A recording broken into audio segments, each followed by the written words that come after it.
여러분 안녕하세요. 기간조입니다. 귀로 듣는 요양보호사 기호보입니다. 39회 기출문제, 필기, 실기, 80문제 문제풀이 시작할게요. 1번 노년기의 신체적 특성으로 옳은 것은 신체적 특성 다 나빠진다. 이게 답입니다. 아시겠죠? 기초대사율이 감소하죠. 신체 회복력이 저하됩니다. 일상생활 수행 능력이 떨어지고요. 노화가 비가역적으로 진행된다. 신체 기관의 잔존 능력은 떨어진다. 비가역적, 가역적이 뭐예요? 돌아갈 수 있다. 이게 가역적이에요. 그런데 아닐비가 붙었어요. 돌아갈 수 없다죠. 나 지금 70세 노인인데 다시 20살로 돌아갈 수 있어요? 그러면 얼마나 좋겠어요. 그쵸? 돌아갈 수가 없다. 이게 바로 정답이 되겠습니다. 기초대사율은 감소한다. 회복 능력은 떨어진다. 일상생활 수행 능력도 떨어지고 잔존 능력 떨어지고 면역 능력 떨어져서 대상포진 걸리고 세포는 노화된다. 이게 바로 신체적인 특성이에요. 다 나빠진다 이겁니다. 아시겠죠? 2번 노년기 바람직한 가족관계를 유지하는 방법. 바람직한 가족관계 이렇게 동그라미 치면서 문제 풀어보세요. 자녀에게 의존하는 생활을 한다. 배우자와 애정 표현을 자제한다. 형제자매와 경쟁적인 관계를 유지한다. 고부관계는 경직된 상태로 유지한다. 손자, 손녀가 긍정적인 자아를 형성하도록 돕는다. 여러분 이렇게 아닌 것은 X표를 하면서 문제를 풀어보세요. 정답 뭐예요? 손자, 손녀가 긍정적인 자아를 형성하도록 돕는 게 노년기에 바람직한 가족관계 유지하는 방법 중에서 맞는 것입니다. 왜? 부모는요 1등 시켜야 되잖아요. 얘 대학도 보내야 되고 인생 설계 시켜려면은 너 공부 안 하니? 맨날 그렇게 잠만 자서 되겠어? 훈육을 합니다. 화를 내죠. 왜? 양육의 의무가 있기 때문에. 하지만 할머니 할아버지는요 이쁘다 많이 먹어라. 살은 무슨 오동통이 살쪄서 이쁜데 공부가 인생의 전부가 아니야 이러면서 무한하고 아낌없는 사랑을 주니까 애기들이 할머니 할아버지 옆에 있으면 어때요? 마음이 편안해집니다. 사랑을 받으니까 자존감이 올라가죠. 긍정적인 자아를 형성할 수가 있다는 거예요. 아시겠죠? 자녀에게 의존하는 생활을 하게 되면 어떻게 돼요? 이 바람직한 가족 관계가 아니라 언밸런스한 가족 관계가 되겠죠. 자식이 너무 힘들어요. 그죠? 빈둥지 증후군이 뭐죠? 남편이 죽었다고 빈둥지 증후군은 아니에요. 자식이 이 둥지 안에 이 알이 다 없어졌습니다. 둥지가 비었다. 이거는 자녀하고만 관계가 된 거예요. 수정확대 가족은 뭐예요? 노부모가 이 자식하고 근거리에 삽니다. 자식이 근거리에 살면서 아파트 옆동에 살아 또는 같은 동네에 엄마 아빠가 계셔 5분 안에 갈 수 있어. 그러면서 봉양하는 게 수정 확대 가족이죠. 수정되고 확대된 범위지만 가족은 가족이다 이거예요. 원래 가족은 한 집안에 사는 게 가족입니다. 이런 것까지 다 아셔야 돼요. 배우자와 애정 표현을 자제하면 어떻게 되겠어요? 황혼 이혼밖에 더 하겠습니까? 그쵸? 형제자매와의 경쟁적 관계를 유지하면 안 되겠죠. 어릴 때야 언니가 더 예쁘고 언니가 더 공부 잘하고 언니가 더 좋은 남자 만나서 시집가고 이런 게 경쟁적인 관계가 될 수 있지만요. 나이 먹으면요 다 이해하고 서로 심리적인 안정감을 공유하고 지지해주는 그런 역할을 해주죠. 고부관계는 경직된 자세로 유지하면 이혼밖에 더 당합니까? 가치관을 공유하고요. 유연한 자세로 유지를 해야겠죠. 또 자식에게 의존하거나 신체적으로 누구에게 의존하거나 정신적으로 누구에게 의존하거나 경제적으로 의존하는 것보다는 내 삶은 내가 활기차게 살아야 된다. 이게 바로 노년기에 바람직한 가족관계이고 내가 인간으로서 살아갈 수 있는 존엄성을 유지하는 좋은 방법이 되겠습니다. 내 인생은 나의 것이에요. 3번 요양보호사 근로계약 종료로 실직한 경우 실업급여를 보장하는 사회보험은 사회보험 5가지가 이렇게 나온 거예요. 국산, 건고노, 이 중에서 실직했을 때 돈 나오는 거 뭐예요 여러분? 고용보험이잖아요. 내가 옛날에 직장 다녔어. 그 중에서 고용보험을 낸 기록이 있어. 그러면 실업급여 받을 수 있지 않습니까? 사회보험은요 5가지가 있다. 그 중에서 실직했을 때 돈 받는 건 고용보험이라는 거. 우리 건강보험은 병원 가서 우리 혜택 많이 보잖아요. 그죠? 연금보험, 국민의 노령, 장애, 사망에 대해서 나중에 연금을 주면서 그 국민이 생활할 수 있는 거죠. 산재보험, 다쳤을 때죠. 업무상 재해를 신속하고 공정하게 보상한다. 그래서 이 재해 근로자가 나중에 재활하고 사회 복귀를 할 수 있게 해준다. 노인장기 요양보험은 뭐예요? 고령 65세 이상인 경우 또는 65세 미만이라도 노인성 질병, 치매, 뇌졸중, 파킨슨 이런 질환일 때는요. 혜택을 주죠. 어떤 경우 일상생활이 혼자서 수행하기 어렵거나 거동이 안 되는 사람에게 신체 활동 지원, 또 가사 활동 지원, 뭐 일상생활 지원 이런 걸 해주잖아요. 그래서 어느 정도 건강을 증진시켜주고 삶의 질을 향상시켜준다. 이게 바로 노인 장기 요양보험이고요. 요양보호사에서 가장 많이 설명하고 있는 내용들입니다. 4번 장기 요양 서비스 이용 절차 중 괄호 안에 들어갈 내용은 이 절차 순서를 물어보았습니다. 여러분 상담하죠. 그 다음에 뭐 하죠? 상담하고 나서요. 계약을 먼저 할까요? 계획을 먼저 세울까요? 이걸 아시면 돼요. 신청하죠. 계획을 세웁니다. 저희 엄마 치매 5등급이에요. 이 요양시설에 입소하게 되면은 어떻게 프로그램을 해주시나요? 계획을 먼저 세우고요. 인지지원 몇 시간 하고요. 뭐 몇 시간 하고요. 네네 감사합니다. 그럼 저 여기 계약할게요. 이렇게 되는 거 아니에요, 여러분. 그쵸? 계획이 플랜이죠. 플랜을 짠다. 계약은요, 사인하는 거죠. 플랜 먼저 하고 사인한다는 거예요. P 다음에 S입니다. A, B, C, D, E, F, G, H, I, J, K, L, M, N, O, P, Q, R, S죠. P, Q, R, S. P 다음에 S예요. 제가 오죽하면 이렇게까지 기억하겠습니까? 둘 다 개니까 기억을 못 하시잖아요. 그다음 뭐 획약이라고 기억할 수는 없잖아요. 그죠? 플랜 먼저 짜고 사인한다. 이렇게 기억하세요. 서비스 신청하고 접수, 상담한 다음에 계획을 수립하고 그 다음에 계약을 체결합니다. 요양원 들어갈 때요. 그리고 서비스를 제공받죠. 그리고 나서 모니터링 하고요. 서비스를 종료하거나 지속한다. 5번 가족 요양비가 포함된 장기 요양 급여의 종류. 여러분 장기 요양 급여의 종류 세 가지가 뭐 있었죠? 재가급여, 시설급여, 특별 현금 급여가 있었어요. 이 중에서 가족 요양비 어디에 들어가죠? 특별 현금 급여 여기에 들어갑니다.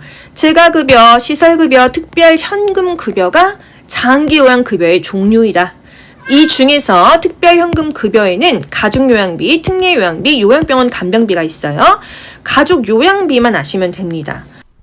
도서, 벽지 등 요양기관이 부족한 지역에 거주하면서 가족으로부터 방문 요양에 상당한 급여를 받은 경우 시골에서 내 가족이 나를 돌봐준 경우 가족 요양비를 준다. 특별히 현금 받는 것이 바로 가족 요양비가 되겠습니다. 여러분 재가급여의 종류 뭐 있었죠? 너무 중요한 거 방문 요양, 방문 목욕, 주야간 보호, 단기 보호, 기타 재가급여가 있었어요. 이 중에서 일정 시간 하면은요 주야간 보호입니다. 아침 9시에 가서 오후 5시에 온다 이렇게 생각하세요. 일정 기간 며칠 동안 맡겨요. 자식이 출장 가서 이런 경우는요 단기 보호입니다. 단기의 기가 기간의 기자라는 거예요. 아시겠죠?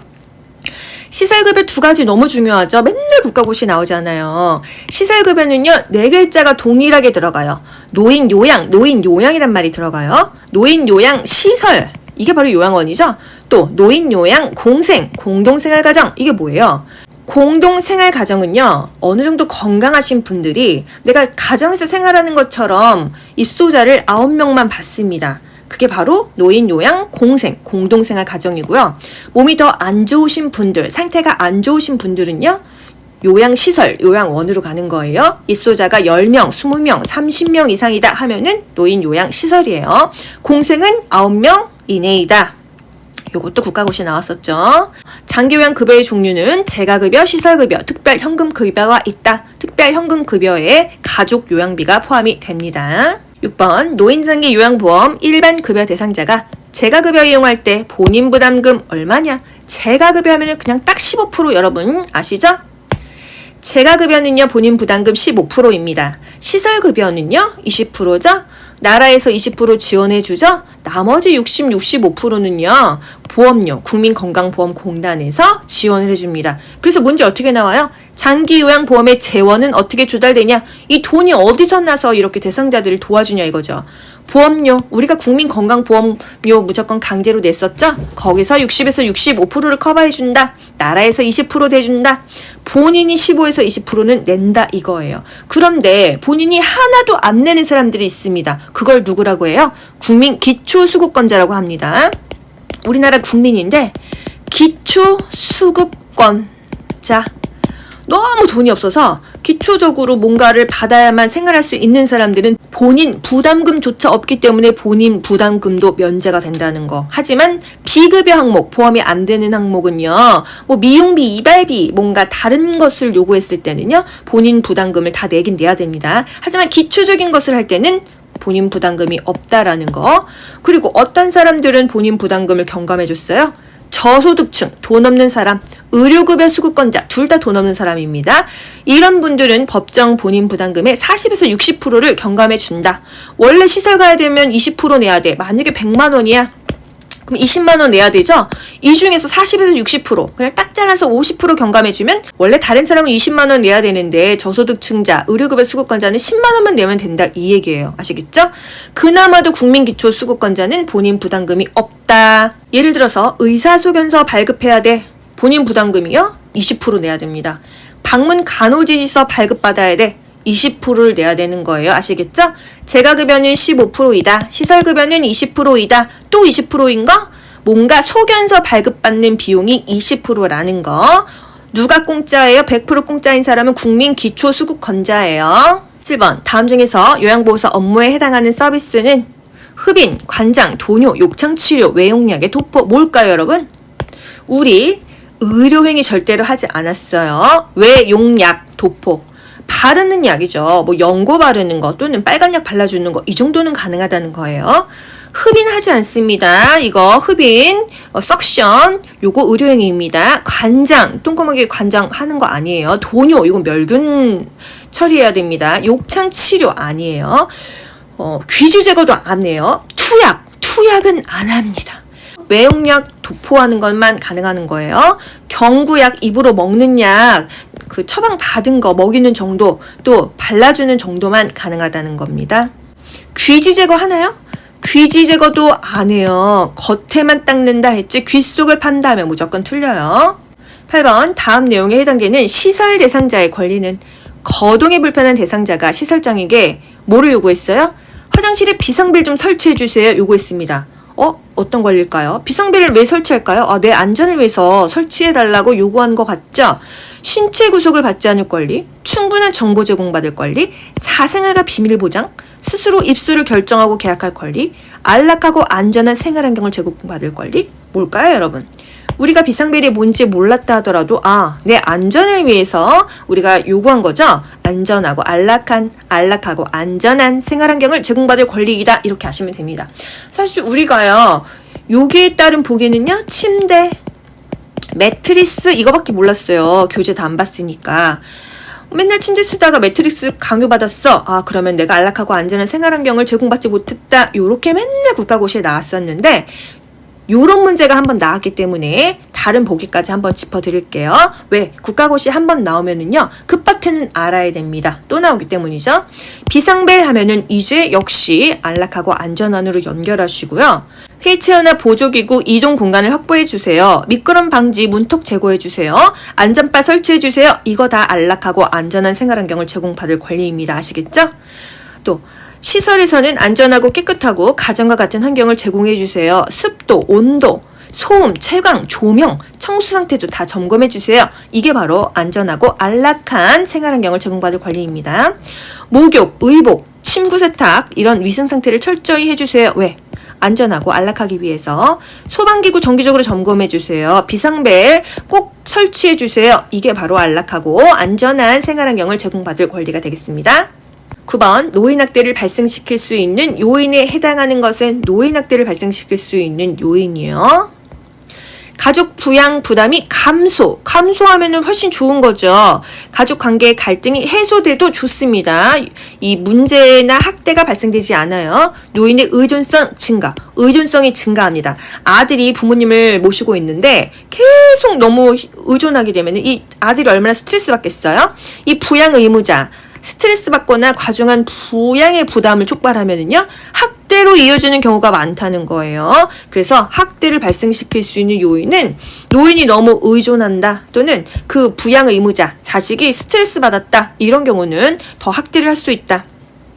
노인 부양 의식이 강화되면은 내가 부모님 모셔야 되는 게 당연하면 학대 더 안 하겠죠? 노인의 사회적 관계망이 확대되면은 내가 자식한테 학대받아도 친구한테 얘기할 수도 있고 내가 경로당에다 얘기할 수도 있고 한데 말할 사람이 없습니다. 왜? 사회적으로 고립돼 있으니까요. 그러면 더 학대받을 발생률이 높아진다는 거예요. 10번 요양보호사가 보호받아야 하는 다음과 같은 권리는 연령, 성별, 학력, 출신 지역으로부터 차별받지 않는다. 차별 대우받지 않는 거 뭐예요? 평등한 거 아닙니까? 그래서 정답은 평등권이라는 거. 그리고 내가 의사를 표현할 수 있는 자유가 있다. 종교의 자유가 있다. 이게 바로 자유권이고요. 노동권, 노동 조건을 좀 안전하게 확보받을 권리가 있다. 이게 바로 노동권이 되겠습니다. 11번 대상자가 음란한 농담을 하며 요양보호사를 강제로 껴안았을 때 대처 방법. 여러분 문제만 봐도 답 딱 나오잖아요. 단호하게 한다. 이게 답이죠. 1번 껴안은 이유를 물어본다. 이유 묻지 않았죠. 화를 내면 그 자리를 떠난다. 하지 말라고 분명하게 말한다. 부끄러운 줄 알라면 질책한다. 농담을 받아주면 대수롭지 않게 반응한다. 정답 하지 말라고 분명하게 말한다. 이게 바로 단호하게 대처한다 입니다. 단호히 거부 의사를 표현해야 돼요. 왜? 부적절한 성적인 행동은 단호하게 해줘야 됩니다. 성적 행동을 못하도록 단호하게 말한다, 분명하게 말한다. 이게 바로 답이 되겠어요. 나머지 치매가 걸렸어 또는 노인이 성기가 불편해서 또는 오줌을 지려서 바지를 벗었어 이런 경우는 입혀주고 갈아입혀주면 됩니다. 12번 요양보호사가 지켜야 할 직업윤리로 옳은 것은 직업윤리 문제에 거의 2문제 이상은 나오고 있어요. 대상자의 자기 결정권을 존중한다. 대상자의 경제적 지위에 따라 대우한다. 대상자에게 업무의 어려움을 하소연한다. 가족의 요구를 위주로 서비스를 제공한다. 친근한 대상자에게 먼저 서비스를 제공한다. 정답은요. 대상자의 자기 결정권을 존중한다죠. 경제적 지위에 따라 대우하는 거 아니죠. 대상자한테 나 힘들다고 하소연하면 뭐합니까? 가족의 요구가 아니라 대상자의 요구를 위주로 서비스 제공하고요. 친근한 대상자에게 먼저 서비스를 제공하는 게 아니죠. 공평하게 순서대로 갑니다. 요양보호사의 직업윤리 국가고시에 많이 나오니까 한번 다시 정리해 드릴게요. 업무 수행에 필요한 지식을 습득해야죠. 기술을 지속적으로 습득한다. 또 사전에 대상자에게 양해를 구해야 돼요. 어떨 때? 방문 일정이 변경되었을 때. 업무상 알게 된 개인정보 비밀 유지해야 돼요. 비밀로 유지하고 내색하지 않는다. 이게 답입니다. 추가 서비스 요청하면 기관장에게 보고하죠. 또 서비스 내용, 서비스 방법 대상자에게 물어보고 시행합니다. 대상자가 학대받는 것 같아 뭐가 문제가 있어 이런 경우는 다 보고하거나 신고합니다. 제공된 서비스는 정확하게 기록하죠. 법적 근거로 활용될 수 있잖아요. 개인의 선호를 인정하고요. 내 활동이 모든 요양보호사를 대표한다고 생각한다. 요양보호사 대상자는요. 대등한 관계입니다. 13번 요양보호사가 직업윤리를 지켜서 행동한 경우는 자신의 건강관리를 철저히 한다. 딱 봐도 그냥 이거 답 아니에요. 그죠? 건강관리를 철저히 해야 되겠습니다. 업무 내용을 주관적으로 기록하나요? 정확하게 객관적으로 기록해야 됩니다. 나중에 법적 근거로 활용될 수 있잖아요. 의료인이 없을 때는 역할을 대신하면 안 됩니다. 업무 영역의 한계를 명확하게 인식하셔야 돼요. 전문가의 진단이 필요한 사항은 시설장이나 관리 책임자에게 보고하거나 서비스 내용이 확실하지가 않아 잘 모르겠어 무조건 보고하거나 도움을 청해야 됩니다. 여러분이 임의로 판단대로 하시면 절대로 안 된다는 거. 대상자의 동의 없이 개인정보를 수집합니까? 업무상 알게 된 개인정보는 비밀을 유지해야 돼요. 이 비밀을 누설하면 어떻게 되죠? 2년 이하의 징역 또는 2천만 원의 벌금을 낼 수가 있어요. 내색하지 않는다. 이게 답입니다. 대상자를 대신하여 서비스 계약을 체결하나요? 그렇지 않습니다. 항상 동의를 구해야 되는 거죠. 14번 다음 상황에서 요양보호사의 대처 방법으로 옳은 것은 동료 요양보호사가 서로의 시어머니에게 교차 서비스를 제공하자 이렇게 했어요. 그래서 돈 더 받자 했습니다. 이거 불법 아닙니까? 1번 일단 생각해 보겠다고 말하고 결정을 미룬다. 2번 제안을 수용할 만한 다른 요양보호사를 소개한다. 3번 장기요양급여 제공 원칙에 어긋난다면 거절한다. 4번 이거 답 딱 나오잖아요. 그죠? 3번 답이죠? 4번 시어머니에게 교차 서비스 제공에 대해서 미리 설명한다. 5번 교차 서비스에 대해 주변 사람들에게 비밀로 해줄 것을 부탁한다. 항상 떳떳하게 살아야 됩니다. 불법은 하면 안 되고 이건 거절해야 돼요.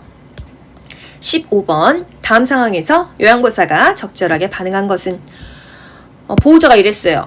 요양보호사가 바뀐 후 아버지의 인지기능이 더 나빠지신 것 같아요. 솔직히 이런 말 들으면 좀 기분 나쁘지 않습니까? 뭐라고 해야 될까요? 이전 요양보호사와 비교하시니 기분이 나쁘네요. 이거는 속마음이에요. 아버님의 상태를 살핀 후 시설장님께 전달할게요. 이게 답입니다. 뭔가 인지 기능이 나빠지신 것 같아요 했죠? 근데 감정을 좀 배제하고 그래요. 예, 제가 한번 보고해서 뭐가 나빠지셨는지 확인해 볼게요. 이 말입니다. 그쵸? 아버님 나빠지신 게 제 탓이라는 말씀이신가요? 이렇게 감정적으로 하면 안 되겠죠? 제가 볼 때는 인지 기능이 이전하고 똑같아요. 그냥 무조건 내 판단으로 답을 하지 않습니다. 원래 좋아졌다가 나빠졌다 그래요. 이거 사실 틀린 말은 아닌데 이렇게 무책임하게 얘기하면 안 된다. 인지 기능이 나빠지신 것 같으세요? 그럼 제가 한번 보고해 볼게요. 이렇게 말하는 게 가장 좋다. 16번 요양보호사의 근골격계 질환을 예방하기 위해서 실시하는 전신 스트레칭에 관한 설명으로 옳은 것은 국가고시 정말 요양보호사 근골격계 질환 문제 정말 많이 나오죠. 동작을 빠르고 신속하게 할까요? 동작을 빠르고 신속하게 한다. 하나의 자세를 5분 이상 유지한다. 통증이 느껴질 때까지 스트레칭한다. 호흡을 최대한 길게 참으며 동작을 한다. 스트레칭을 하면 관절 가동 범위가 넓어진다. 요거 답 맞죠? 동작을 빠르고 신속하게 하면 다치죠. 천천히 안정되게 한다. 유지하는 거는요 5분이 아니라 10에서 15초를 유지한다 그랬어요. 나머지는 뭐예요? 같은 동작을 5에서 10회 반복하고 동작과 동작 사이에 5에서 10초 정도 쉬는데 유지만 10에서 15초로 좀 길어진다는 거. 통증이 느껴지지 않을 때까지 시원하다고 느낄 때까지만 합니다. 왜? 통증은 근육의 긴장과 부상을 초래하기 때문에 통증은 느껴지지 않게 한다는 거. 호흡은요 편안하고 자연스럽게 하지 무조건 길게 참는 게 대수는 아니다. 17번 요양보호사가 감염이 되면 대상자에게 전염시킬 수 있어서 주의해야 하는 질병은 다 주의를 해야 되는데 특별히 뭘까요?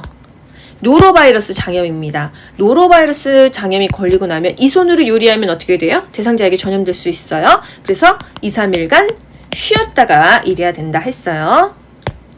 요양보호사에게 흔한 감염성 질환 5가지가 있습니다. 요양보호사라는 직업이 있기 때문에 생기는 병이라서 직업성 감염 질환이라고도 합니다. 좀 슬프죠?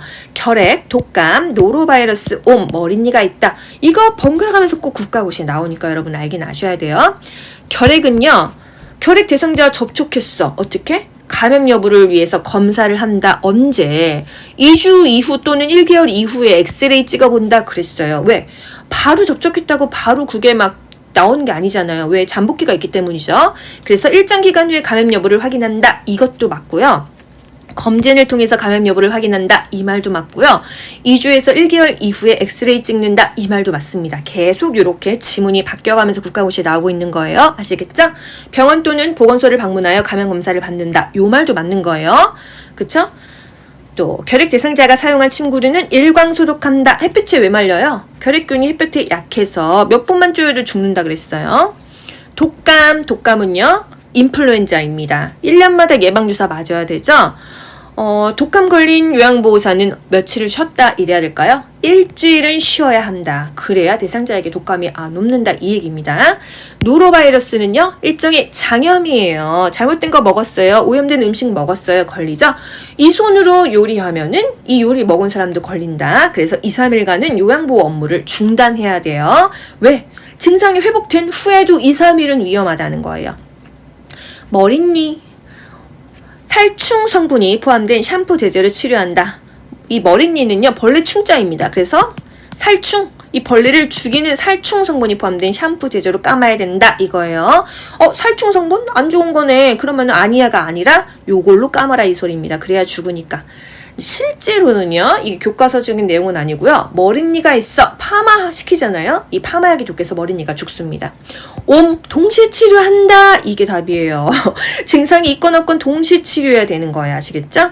요양보호사 임신했어. 어떤 대상자 피하라 그랬어요. 수두 풍진 대상자. 왜? 아기가 선천성 기형아가 되니까 안 된다는 거.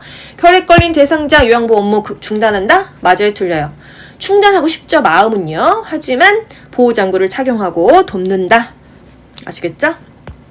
18번 설사하는 대상자를 돕는 방법으로 옳은 것은 설사하면은요 뭐예요 여러분? 수분을 섭취한다 이게 답입니다. 아시겠죠? 1. 산책을 하게 한다. 산책가다 설사하겠네요. 유제품을 제공한다. 설사 더 나오죠. 수분 섭취를 제한하면 탈수 오겠죠. 섬유소가 많은 음식을 제한한다. 이거 맞나요? 틀리나요? 맞습니다. 섬유소가 많은 거 먹으면요 똥이 잘 나오는데 가뜩이나 설사하면 더 줄줄 싸잖아요. 그래서 피해야 됩니다. 그래서 이게 맞는 방법이에요.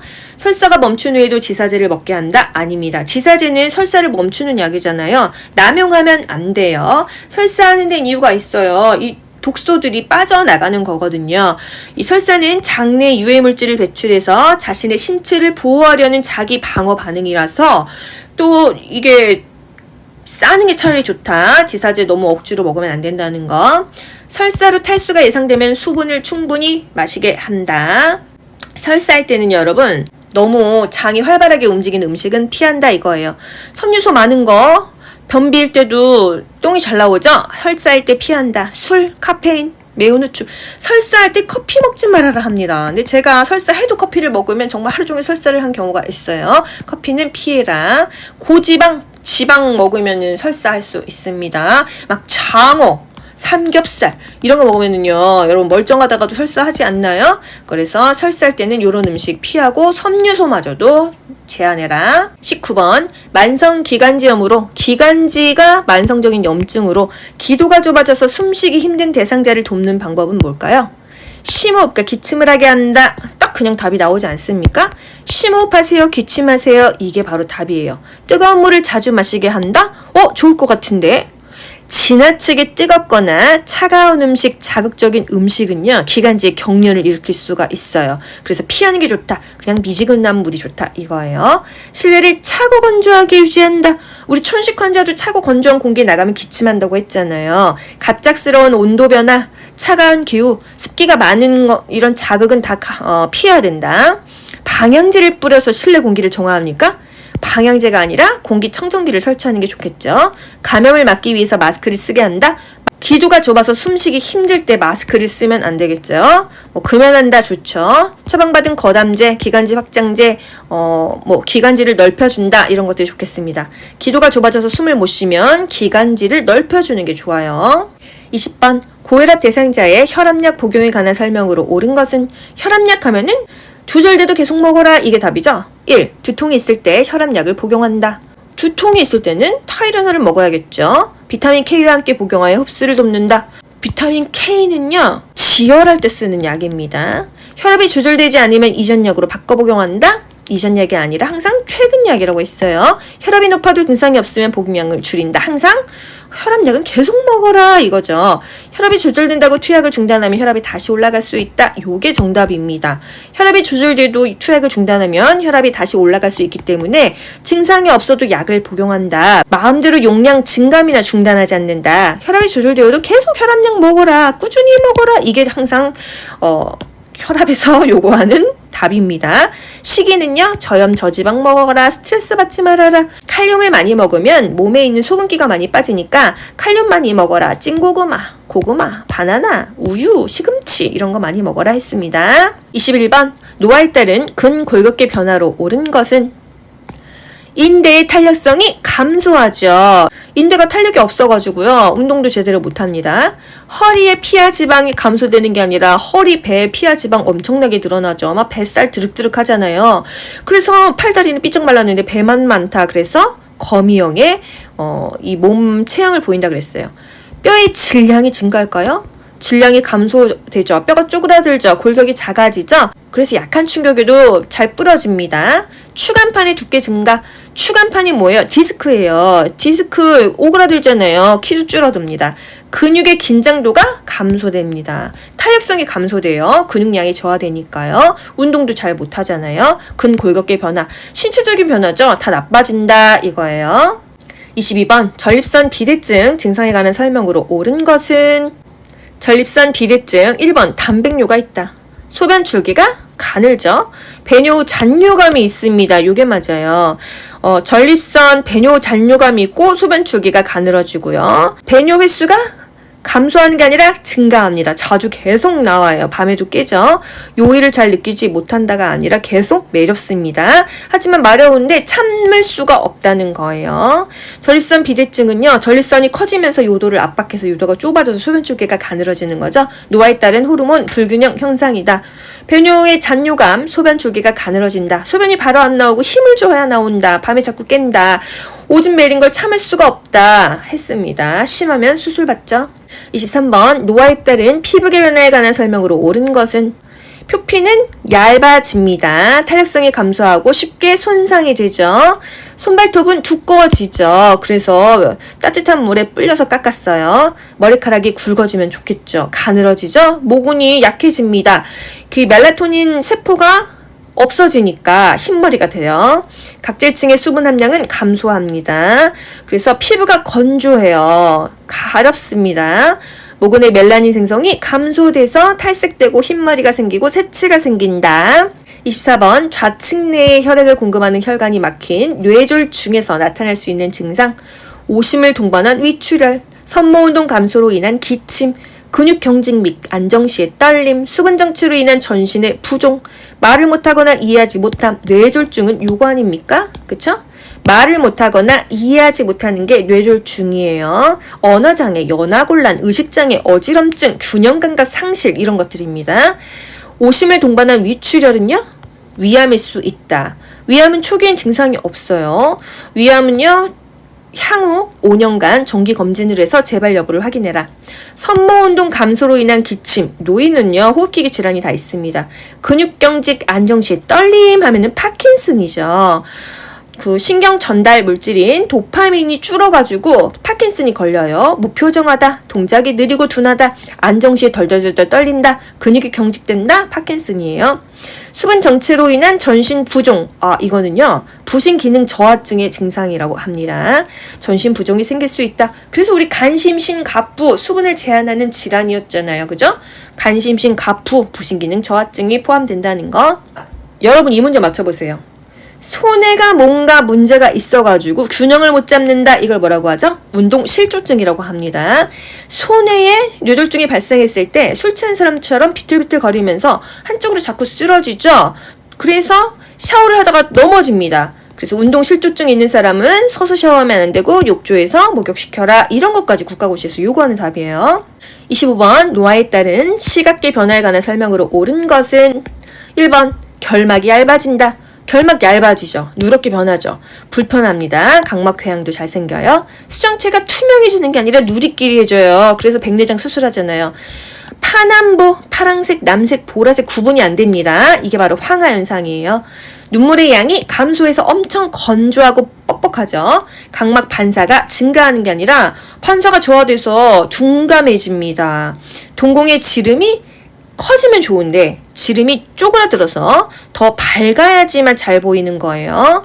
60세 노인은요 20살짜리 그 젊은 사람보다 빛을 받아들이지 못해요. 3분의 1밖에요. 그래서 밝은 게 좋다. 동공의 지름은 작아진다는 거. 다 쪼그라지고 얇아지고 누리끼리해지고 건조해진다는 거예요. 26번 당뇨병 대상자를 돕는 방법으로 옳은 것은 맨발로 운동화 신게 한다. 발톱은 일자로 자른다. 뭔가 맞는 것 같죠? 발톱은 일자로 자른다. 당뇨병 대상자는 항상 양말을 착용해야 됩니다. 왜? 맨발로 있다가 비거나 다쳤을 때 잘 안 나요. 상처 치유가 더디다 했습니다. 뜨거운 물로 발을 자주 씻게 한다? 너무 차갑거나 뜨거운 것은 노출하면 안 돼요. 그리고 그냥 미지근한 물이 항상 좋다는 거. 발 잘 말려야 됩니다. 무좀 생길 수 있어요. 발 건조를 발가락 사이사이 잘 해줘야 된다는 거. 당뇨병 대상자는 발 관리를 잘해야 돼요. 발톱은 일자로 자른다. 양말 신는다. 또 발 다치지 않게 조심한다. 운동량이 많은 날 인슐린 투여량을 늘립니까? 공복 시에 운동을 하거나 장시간 등산 시에는 저혈당에 대비한다 했습니다.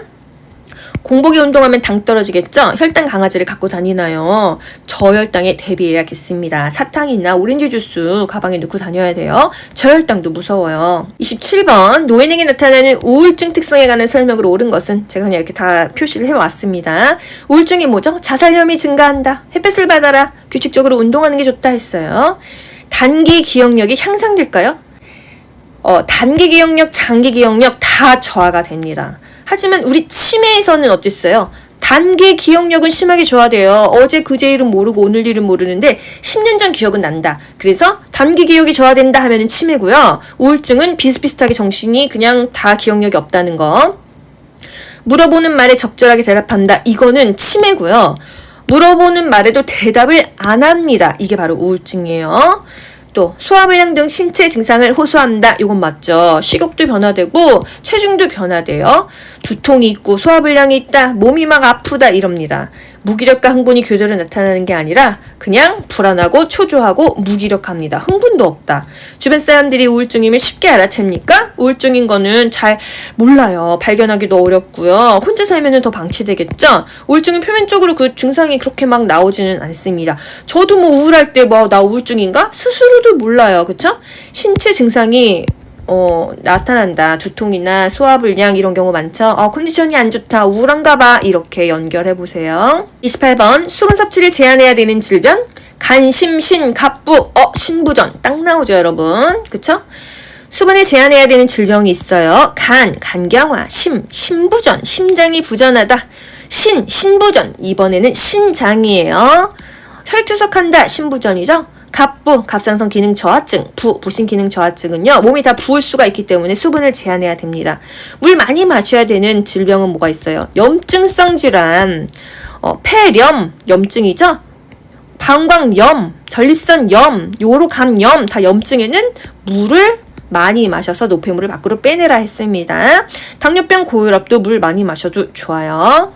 29번, 노화로 인한 수면 양상의 변화에 관한 설명으로 옳은 것은 1번 아침잠이 많아진다. 잠들면 깨기가 힘들다. 수면 시간이 늘어난다.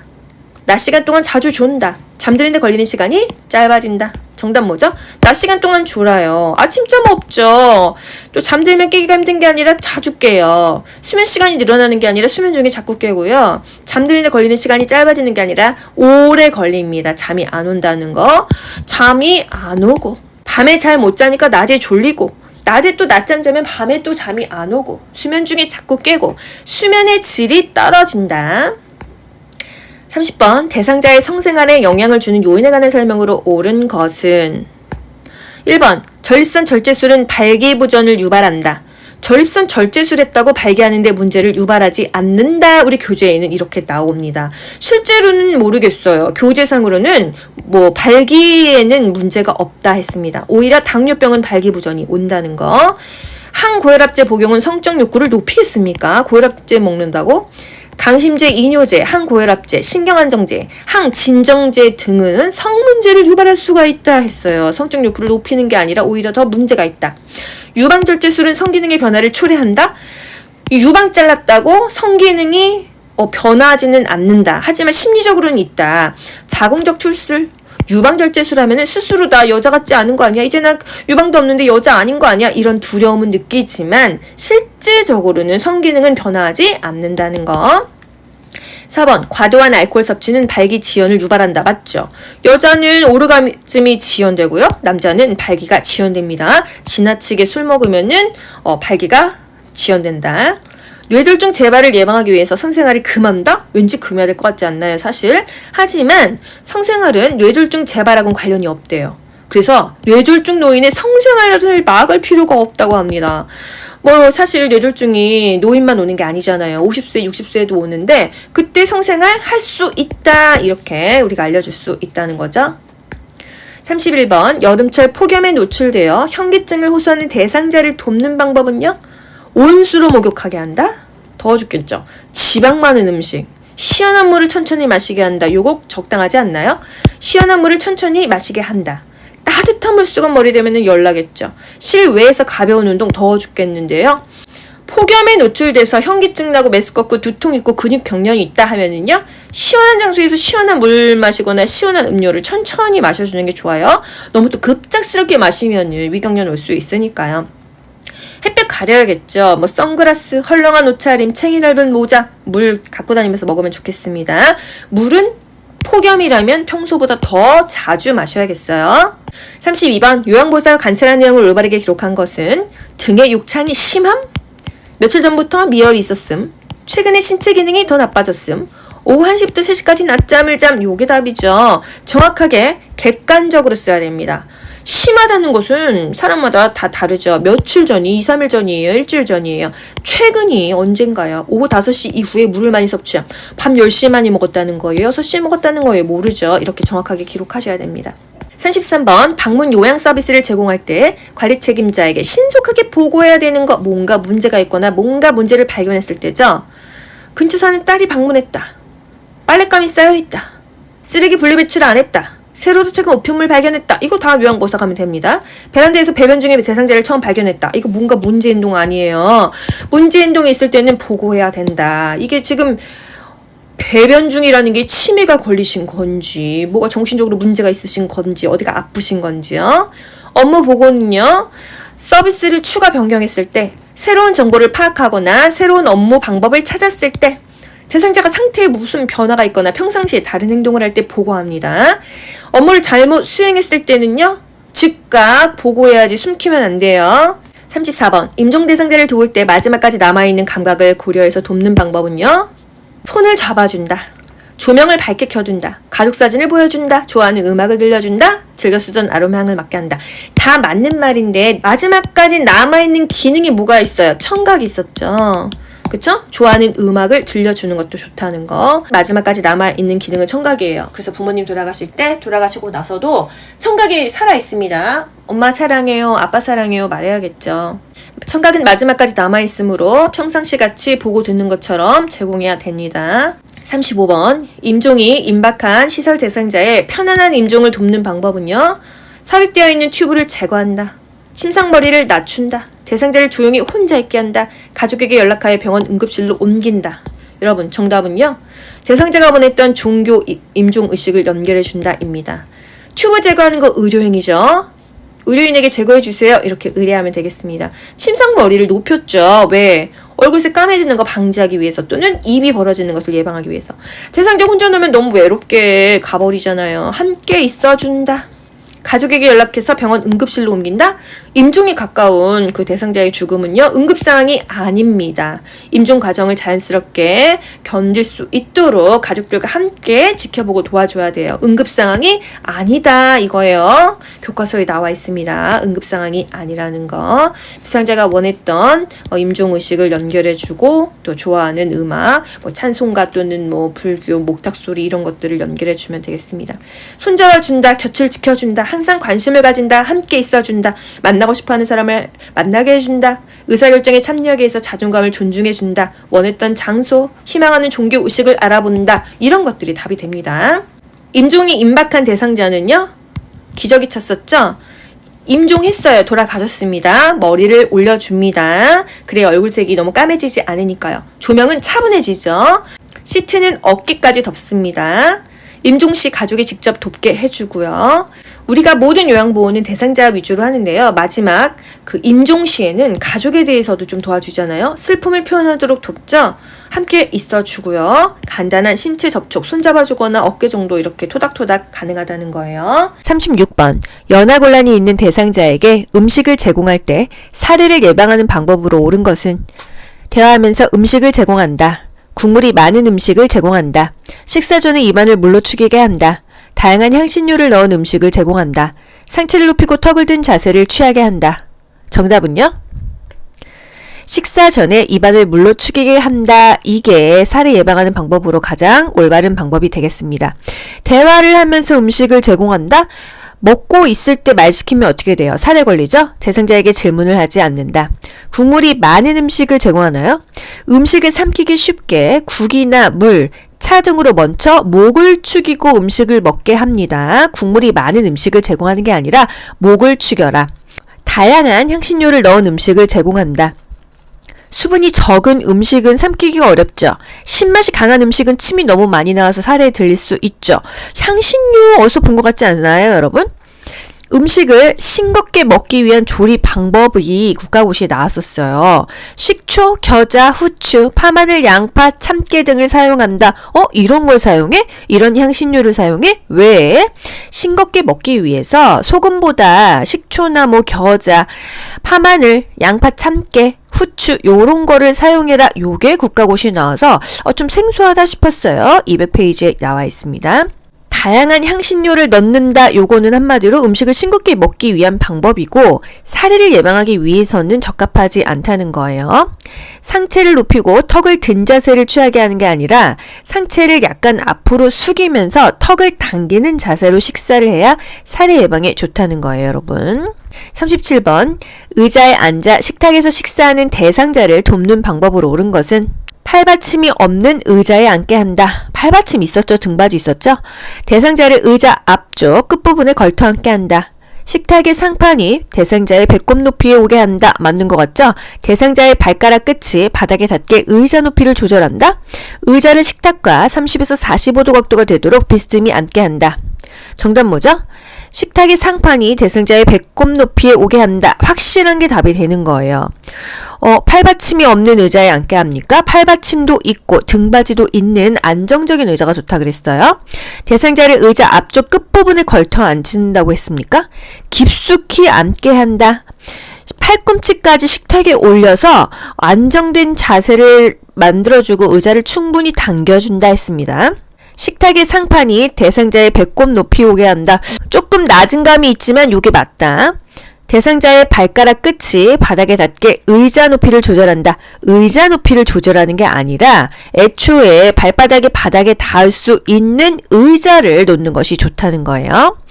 의자를 식탁과 30에서 45도 각도가 되도록 비스듬히 앉게 하나요? 비스듬히, 걸터 앉게 이러면 다 틀리는 거예요. 깊숙이 앉게 한다. 충분히 당겨서 앉게 한다. 이런 게 답이 되고요. 의자를 식탁 안으로 깊숙하게 앉게 하죠. 이런 각도 어디서 본 것 같아요.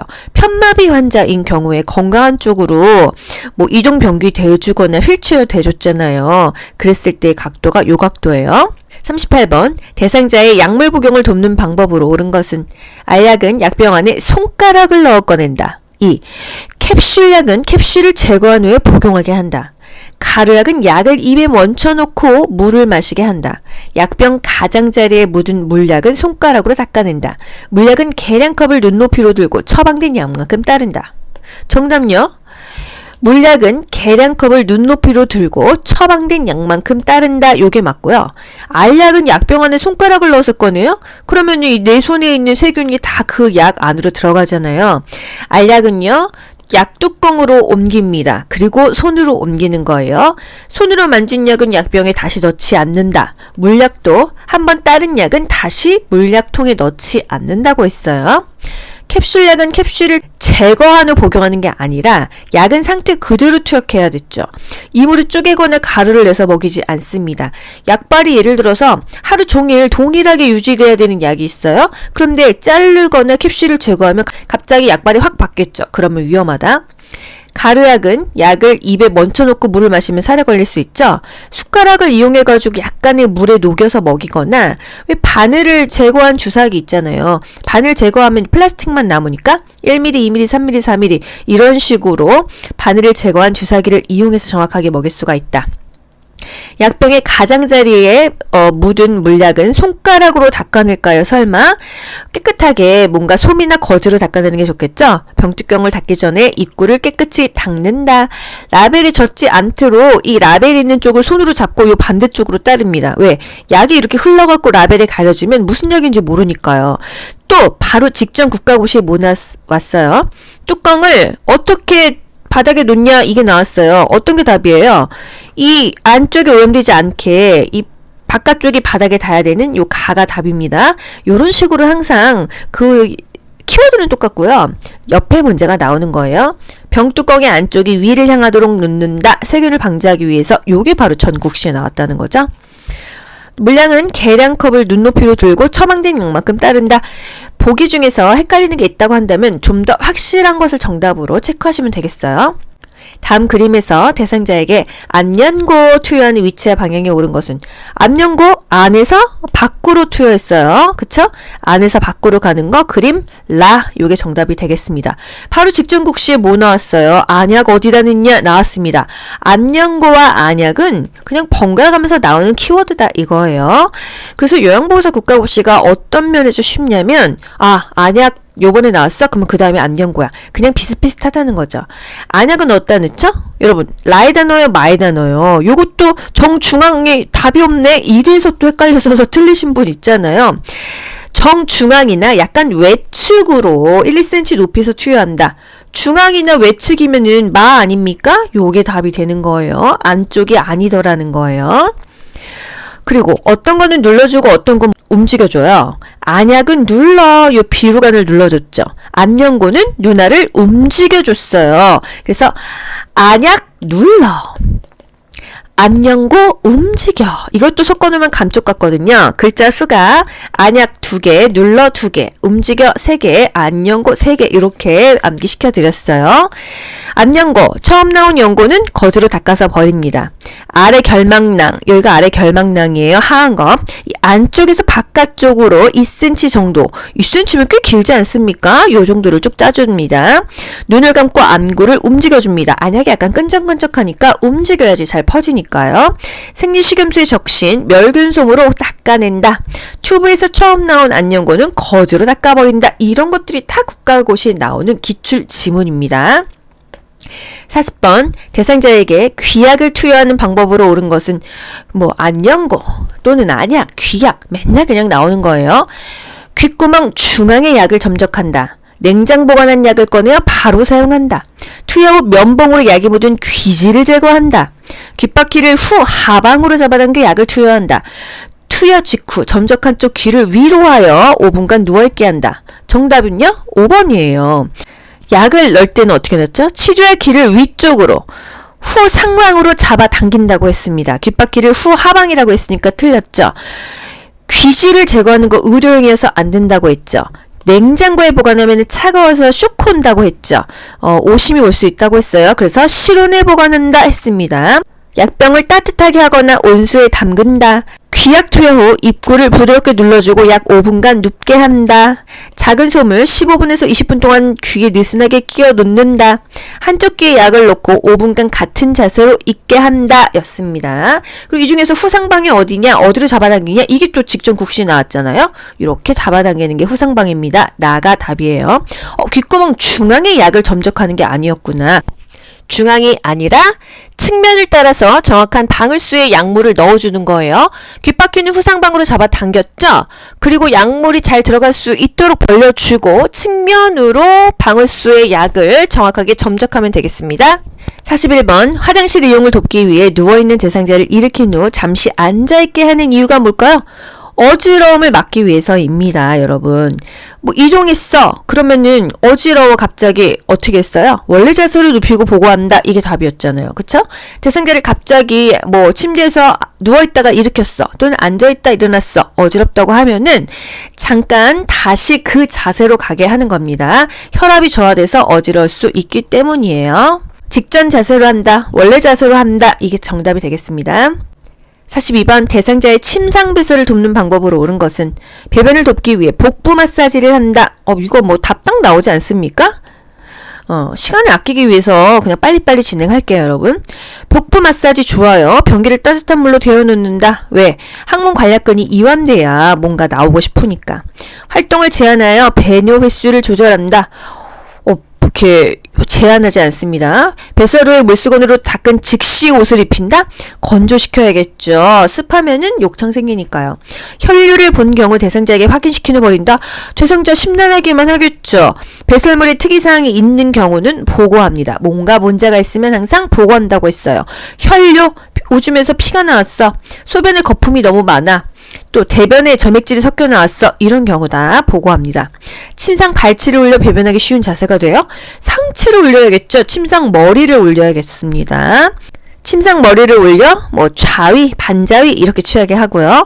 항상 허리 아랫부분을 무릎 덮개로 덮은 후 바지를 내립니다. 내리고 덮는 게 아니라 덮은 후 내린다. 그리고 항상 어디로 닦아요? 요도, 질, 항문, 요 순서로 닦아요. 왜? 항문에서는 똥이 나오는데 그 똥엔 대장균이 있단 말이에요. 그래서 항문에서 질, 요도 이렇게 닦으면요. 요로 감염이 생깁니다. 항상 항문이 맨 마지막에 닦는다. 이 순서도 중요한 거 아시죠? 요도, 질, 항문 2, 1, 2. 43번 간이변기를 사용하여 배설하는 대상자를 돕는 방법을 옳은 것은 간이변기 사용 직후에 기저귀를 채워준다. 간이변기 옆에 미끄럼 방지 매트를 깔아준다. 둔부 밑에 방수포를 깐 후에 간이변기를 대어준다. 바지를 내린 후 허리 아래쪽에 무릎 덮개를 덮어준다. 간이변기를 침대 난간과 90도가 되게 해 놓은 후 대상자를 앉힌다. 정답 뭐예요? 가려졌네요. 둔부 밑에 방수포를 깐 후에 간이변기를 대어준다. 무리가 없는 답이에요. 간이변기 사용 직후에 기저귀를 채워주는 게 아니죠. 마른 수건으로 물기를 닦아주거나 피부를 건조시켜야 돼요. 욕창 생기지 않도록 하기 위해서요. 간이변기 옆에 미끄럼 방지 매트 까면 뭐합니까? 여러분 이게 간이변기예요. 침대에 누워있는 대상자한테 집어넣어주는 거잖아요. 요강 같은 거죠. 우리 미끄럼 방지 매트는 이동변기입니다. 여러분 이동변기와 간이변기 비교하셔야 돼요. 이동변기는 이동할 수 있는 거예요. 의자처럼 생긴 거고요. 간이변기는 그냥 그 침대에 누워있는데 넣었다 뺐다 해주는 겁니다. 그래서 뭔가 미끄럼 방지 매트를 깔아준다. 이동변기 밑에 깔아주는 거예요. 바지를 내린 후에 허리 아래에 무릎 덮개를 덮어주는 게 아니라 덮고 나서 내린다. 이게 맞습니다. 간이변기를 침대 난간과 90도가 되게 놓는 게 아니라 비스듬히 붙여야겠죠. 편마비라고 하면 건강한 쪽으로 비스듬히 30에서 45도로 붙입니다. 우리가 90도로 해야 되는 건 뭐 있어요? 식탁에 이렇게 의자 집어넣는 거 그것만 90도고 나머지는 다 비스듬히 되어준다. 이게 정답이 되겠어요. 44번 대상자의 기저귀 사용을 돕는 방법. 윗옷을 가슴까지 올리고 바지를 벗긴다. 좀 오바스럽죠? 꼬리뼈 부위에 피부에 발적이 있는지 살펴본다. 또 기저귀를 교환할 때마다 시설장에게 보고한다. 사용한 기저귀는 안쪽 면이 보이도록 말아서 버린다. 허리를 들 수 없는 대상자는 똑바로 눕혀 교환한다. 여러분 답이 보이지 않습니까? 이 보기를 읽으실 때요. 아닌 것을 X 그으면서 문제를 읽으셔야 돼요. 윗옷을 가슴까지 올릴 필요가 뭐가 있어요. 그쵸? 불필요한 노출은 피해야겠습니다. 꼴뼈 부위에 피부 발적이 있는지 살펴본다. 뭐 무리가 없어요. 그쵸? 정기적으로 기저귀를 사용한다고 하면은 욕창을 조심해야 되니까 피부가 붉어지는지 상처가 있는지 통증이 있는지 살펴보고 욕창 예방 조치를 합니다. 기저귀를 교환할 때마다 보고할 필요는 없다. 뭔가 문제가 생기면 이상이 생겼을 때는 그때 보고를 하면 되겠습니다. 사용한 기저귀는 안쪽 면이 보이도록 말아서 버리면 안쪽에 똥오줌 묻어있는데 그거 밖으로 버려요? 바깥면이 깨끗한 면이 보이도록 말아서 버려야 되겠어요. 똥오줌이 안쪽으로 가는 거예요. 그쵸? 허리를 들 수 없는 대상자. 움직일 수 없을 때는 어떻게 해요? 옆으로 돌려 눕힌 다음에 기저귀 넣고 다시 똑바로 눕힌다. 축이 옆으로 돌렸다가 다시 똑바로 앙하위다. 요게 그렇게 국가고시에 잘 나옵니다. 허리를 들 수 없어. 협조가 안 돼. 우리가 힘으로 다 하려고 하면 우리 손목이 나가요. 옆으로 돌린 다음에 기저귀 잘 집어넣고 똑바로 눕힌다. 이게 중요합니다. 45번 유치도뇨관을 삽입하고 있는 대상자에게 요로 감염이 발생할 수 있는 상황. 유치도뇨관. 이 도뇨관이 뭐예요? 소변이 안 나와서 소변줄을 꼽는데 계속해서 꽂고 있는 게 유치도뇨관입니다. 요로 감염이 발생할 수 있는 상황. 매일 충분한 수분을 섭취하고 있다. 이건 좋은 거잖아요. 그쵸? 소변 주머니가 방광보다 높게 위치해 있다. 딱 틀린 게 느껴지죠? 또 소변의 양과 색깔을 2시간마다 확인하고 있다. 잘하고 있고요. 소변 주머니가 침대 매트리스 아래에 고정되어 있다. 좋죠. 소변 주머니를 비운 후 배출구를 잠그고 알코올솜으로 닦고 있다. 소변 주머니가 방광보다 높게 위치해 있으면 어떻게 돼요? 우리 몸보다 항상 아래에 있어야 되는 게 뭐라고 했어요? 소변 주머니라고 했어요. 그쵸? 우리 몸은 항상 이렇게 중력에 의해서 타고 들어갑니다. 오줌이 내 몸보다 아래에 있어야 이 오줌이 다시 내 몸으로 역류되는 것을 방지할 수 있다. 이렇게 되면 요로 감염이 발생할 수 있기 때문에 이게 정답이 되는 거예요. 수분 섭취 잘하면 요로 감염 안 생기죠? 수분 섭취를 권장해야 됩니다. 또 소변의 색깔과 양은 2시간마다 확인한다. 우리 욕창이든 뭐 문제든 뭐든 다 2시간마다 확인하는 게 좋다. 수시로 살핍니다. 이 연결관이 꺾여 있으면 오줌이 안 빠져서 배가 팽만되죠. 방광에 소변이 차서 아랫배가 불편하고 아프니까 연결관이 눌렸는지 꺾였는지 오줌 잘 빠지는지 수시로 확인하는 거예요. 소변 주머니가 침대 매트리스 아래에 고정되어 있다. 아래쪽에 잘 고정되어 있습니다. 2-3시간마다 확인해주고 소변줄을 꼽아도 자유로이 움직일 수 있어요. 이것까지 말해주라. 이게 이제 국가고시에 다 디테일하게 나오는 질문들이에요. 소변 주머니를 비운 후 배출구를 잠그고 알코올솜으로 닦고 있다. 저는 상식적으로 닦고 나서 이게 잠궜으면 좋겠는데 국가고시용 우리가 배우는 거로는 배출구를 잠근 다음에 그 주변을 알코올솜으로 닦으라고 합니다. 소변 주머니를 비우는 법, 요게 또 국가고시에 나왔었죠. 배출구를 연다. 소변기에 소변을 받는다가 이렇게 버린다는 얘기입니다. 배출구를 잠그는 알콜솜으로 닦는다. 배출구를 제자리에 꽂는다 이겁니다. 이 소변 주머니를요 변기에다가 이렇게 쭉 버린 다음에 잠그고 여기 뚜껑 알콜솜으로 닦고 제자리에 꽂는다. 이게 소변 주머니 비우는 순서예요. 46번 대상자의 칫솔질을 돕는 방법으로 옳은 것은 잇몸에서 치아 쪽으로 닦는다. 머리를 뒤로 젖히고 칫솔질을 한다. 치약은 칫솔모 위에 두툼하게 올린다. 앞니는 칫솔모와 90도가 되게 하여 닦는다. 치약의 청량감이 유지되도록 입안을 물로 한 번만 헹군다. 정답 뭐죠? 잇몸에서 치아 쪽으로 치카치카 하는 거죠? 칫솔을 45도 각도로 취해야 되고 잇몸에서 치아 쪽으로. 여러분 암기하려고 하지 마시고요. 여러분 양치할 때 어떻게 하세요? 윗니는 위에서 아래로, 아랫니는 아래에서 위로 하잖아요. 그게 바로 잇몸에서 치아 쪽으로 닦는다 이 얘기입니다. 치아만 닦아요? 혀도 닦는다. 머리를 뒤로 젖히고 칫솔질을 하면 살에 걸리겠죠. 앉아서 머리를 약간 앞으로 숙인 자세로 칫솔질을 한다. 치약은 두툼하게 이렇게 올리는 게 아니라 어떻게 해요? 치약을 이렇게 칫솔모 위에 눌러 짜요. 그래서 치약이 이 솔 사이로 들어가게 한다. 이것까지 국가고시에서 나옵니다. 앞니는요. 칫솔을 한 45도 각도로 하고 닦는 거예요. 90도가 아니더라는 거. 칫솔은 모가 부드럽고 적당하게 탄력성 있는 게 좋지 딱딱한 칫솔모는 안 된다. 치약의 청량감을 유지되도록 입안을 물로 한 번만 헹군다. 여러분 치약에는 계면활성제 있잖아요. 그래서 입안을 여러 번 헹구는 게 좋아요.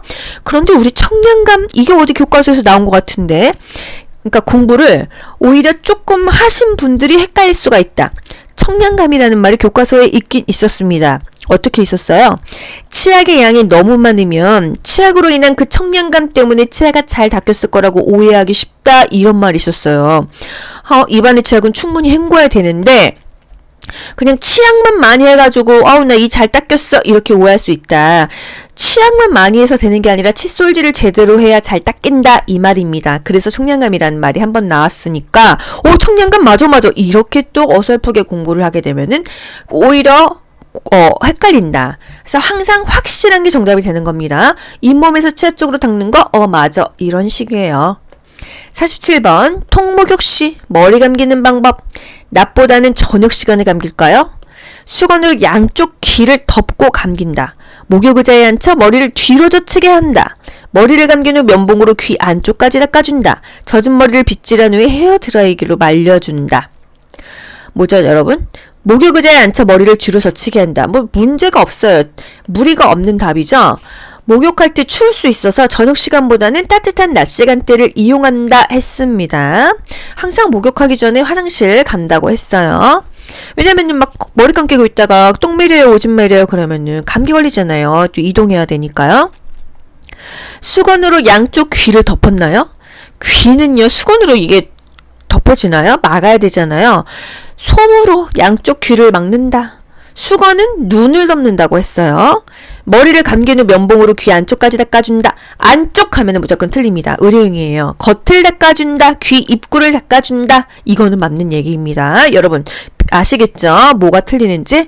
젖은 머리를 빗질한 후에 드라이기로 말려주는 게 아니라 드라이기로 말린 다음에 빗질하는 거예요. 머리가 너무 엉켰다고 하면 물 묻혀서 빗는다. 이런 것까지 아셔야 돼요. 그쵸? 두발 전용 세정제를 머리에 발라 거품을 내고 마른 수건으로 닦고 빗어준다. 만약에 머리를 두발 세정제로 물 없이 감겼다고 한다면 마른 수건으로 닦고 빗어준다. 요거까지 알고 갈게요. 48번 침상에서 세수하는 대상자를 돕는 방법으로 옳은 것은 침대에서 세수한대요. 대상자를 똑바로 눕힐까요? 머리를 좀 올려야겠죠? 목, 귀, 눈, 코, 순으로 닦나요? 코 밖으로 나와 있는 코털은 잘라준다. 이거 맨날 나왔던 것 같은데. 입술과 그 주변을 알콜솜으로 닦을까요? 수건에 비누를 묻혀 눈의 안쪽에서 바깥쪽으로 닦아준다. 비누를 묻힐까요? 그쵸? 코 밖으로 나와 있는 코털은 잘라준다. 이게 사실 국가고시에 나올 만큼 중요한 건가 싶은데 계속 나와요. 두 번에 한 번 나와요. 왜? 우리 요양보호사가 코털까지 깎아야 돼? 깎아줘야 된다. 이 얘기입니다. 아시겠죠? 코털이 코 밖으로 나와 있으면 깎아준다. 이게 맞는 거예요. 세수할 때는요 상체를 당연히 올려주는 게 좋다. 밥 먹을 때도 올려주는 게 좋다. 대변 소변 볼 때도 올려주는 게 좋습니다. 너의 눈, 코, 볼, 입, 이마, 귀, 목 이 순서로 닦는다고 했어요. 그쵸? 눈, 코, 볼, 입, 이마, 귀, 목. 눈 닦죠. 안에서 밖으로 닦죠. 코, 볼따구니 닦고, 입, 이마, 귀, 목 이렇게 닦아요. 너의 눈, 코, 볼, 입, 이마, 귀, 목. 볼 대신에 뺨이라는 말이 나와도 아셔야 됩니다. 알코올 아니고요. 이 수건에 비누를 묻혀서 입술과 그 주변을 닦은 후에 깨끗한 수건으로 헹군다. 이런 표현이 교과서에 있습니다. 수건에 비누를 묻혀 눈의 안쪽에서 바깥쪽으로 닦아준다. 눈 주변에는요, 비누를 사용하지 않아요. 그 비누 묻힌 수건으로는 입술 주변을 닦을 수가 있다. 눈곱이 없는 눈부터 깨끗하게 닦아준다. 안에서 바깥쪽으로 이렇게 닦아준다 했습니다. 한번 사용한 수건의 면은 사용하지 않고요. 다른 면을 펼쳐서 사용해야 된다. 이렇게 좀 디테일한 지문을 여러분 다 알고 가셔야 돼요. 파트는 똑같지만 나오는 지문이 조금씩 다 달라지기 때문입니다. 49번 대상자의 신체 부위에 따른 목욕 방법으로 옳은 것은 팔은 어깨에서 손끝 방향으로 닦는다. 말초에서 중심으로 닦으라고 했었습니다. 유방은 위아래로 번갈아 가면서 닦는다? 원울굴이라고 했던 것 같은데 다리는 허벅지에서 발끝에서 허벅지죠. 둔부는 엉덩이 사이와 항문 주위를 닦는다. 뭐 틀린 말 없는 것 같고요. 복부는 배꼽을 중심으로 시계 반대 방향, 시계 방향이었죠. 그쵸? 둔부는 엉덩이 사이와 항문 주위를 닦는다. 뭐 문제 없습니다. 팔은요, 항상 목욕할 때 혈액순환 되려고 말초에서 중심으로 올라간다고 했어요. 그럼 손끝에서 어깨로 가겠죠. 유방은 원을 그리듯이 닦아주라고 했습니다.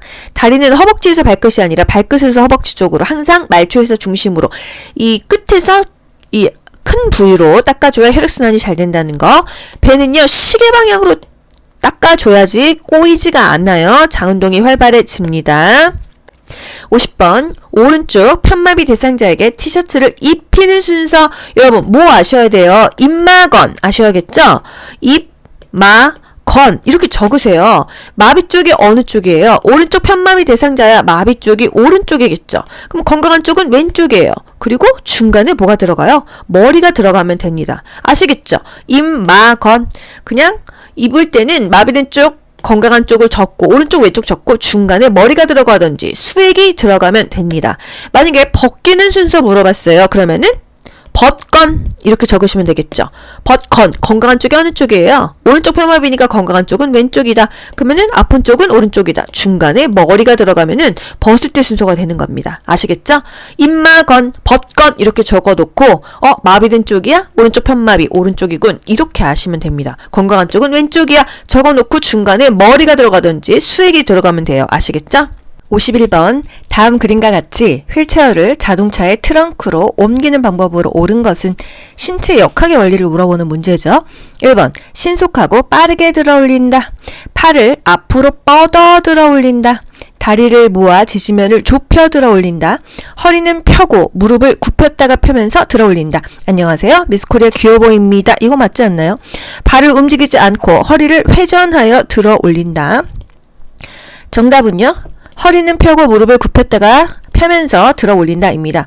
허리는 꼿꼿하게 펴고 무릎만 구부리라고 했습니다. 신속하고 빠르게가 아니죠. 안전하고 천천히 또는 정확하게 들어 올리면 되겠습니다. 팔을 앞으로 뻗는 게 아니라 항상 몸 가까이에서 잡고 보조합니다. 다리를 모아 지지면을 좁혀서 들어 올리는 거예요. 다리를 앞뒤로 또는 양옆으로 벌려서 지지면을 넓히죠. 무릎을 굽히면서 중심을 낮추죠. 이게 나온 적이 있어요. 무릎을 굽히는 게 지지면을 넓히는 거예요. 중심을 낮게 하는 겁니다. 아시겠죠? 다리를 벌리는 것이 지지면을 넓히는 거예요. 대상자를 이동시킬 때 큰 근육을 사용하여 척추의 안전성을 유지한다. 장근육보다는 큰 근육을 사용하라고 했고요. 한 발을 다른 발보다 약간 앞에 두어 지지면을 넓힌다. 앞뒤로 또는 양옆으로 벌려서 지지면을 넓히고요. 무릎을 굽히면서 중심을 낮게 해주는 거예요. 52번 다음 그림과 같이 앉아있는 오른쪽 편마비 대상자를 앞에서 일으킬 때 요양보호사가 어디를 지지하냐 합니다. 항상 편마비 쪽, 불편한 쪽을 지지했었죠? 오른쪽을 지지하는 그림을 찾아보자고요. 요양보호사는 자신의 무릎으로 대상자의 마비된 쪽 무릎 앞쪽이 대고 지지하죠. 양손은 허리를 잡아서 일으킵니다. 대상자가 상체를 앞으로 숙이면서 일어나는데 조금 더 보조하려면요. 요양보호사의 어깨로 대상자 가슴을 지지하면서 상체를 펴면서 일으킬 수가 있다. 정답 2번 되겠어요. 다음 그림과 같은 휠체어의 잠금 장치가 고정이 안 될 때 점검해야 하는 것은 이거 국가고시에 연달아 계속 나오고 있네요. 잠금 장치가 고정이 안 된다. 그럼 여러분 뭐를 보셔야 돼요? 이 타이어를 보셔야 됩니다. 이 타이어를 보고요. 그 전 국시에는 뭐가 나왔어요? 잠금 장치가 고정이 안 된다 하면은 첫 번째로 이 타이어를 확인하셔야 돼요. 타이어의 공기압이 정상인지를 보고요. 공기압이 정상이라고 한다면 정상이 어느 정도 있어요? 손가락으로 눌렀을 때 0.5cm 정도 들어가는 게 정상이라고 했습니다. 타이어가 정상이야. 그러면 잠금장치 왜 고정이 안 되지? 잠금장치 고정 벨트를 확인해서 고정을 해준다. 54번 다음 그림과 같이 휠체어에 탄 대상자를 엘리베이터에 태우는 방법 뒤로 갔다 앞으로 나온다 아닙니까? 요게 정답이 되겠어요. 이렇게 뒤로 들어가고요. 나올 때는 앞으로 나온다. 55번 편마비 대상자를 바닥에서 휠체어로 옮기는 순서 서술어를 볼게요. 잠금 장치를 잠근다. 허리를 펴게 한다. 대상자를 잡게 한다. 휠체어에 앉힌다. 뭐가 제일 마지막일까요? 휠체어에 앉힌다가 마지막이겠죠. 항상 휠체어는 잠금 장치가 첫 번째라고 했죠. 그쵸? 그러면 1번, 4번 나왔어요. 일단 잠금 장치를 잠근다. 가가 제일 먼저죠. 그러면 1번, 2번밖에 없어요. 맨 마지막에 휠체어에 앉힌다.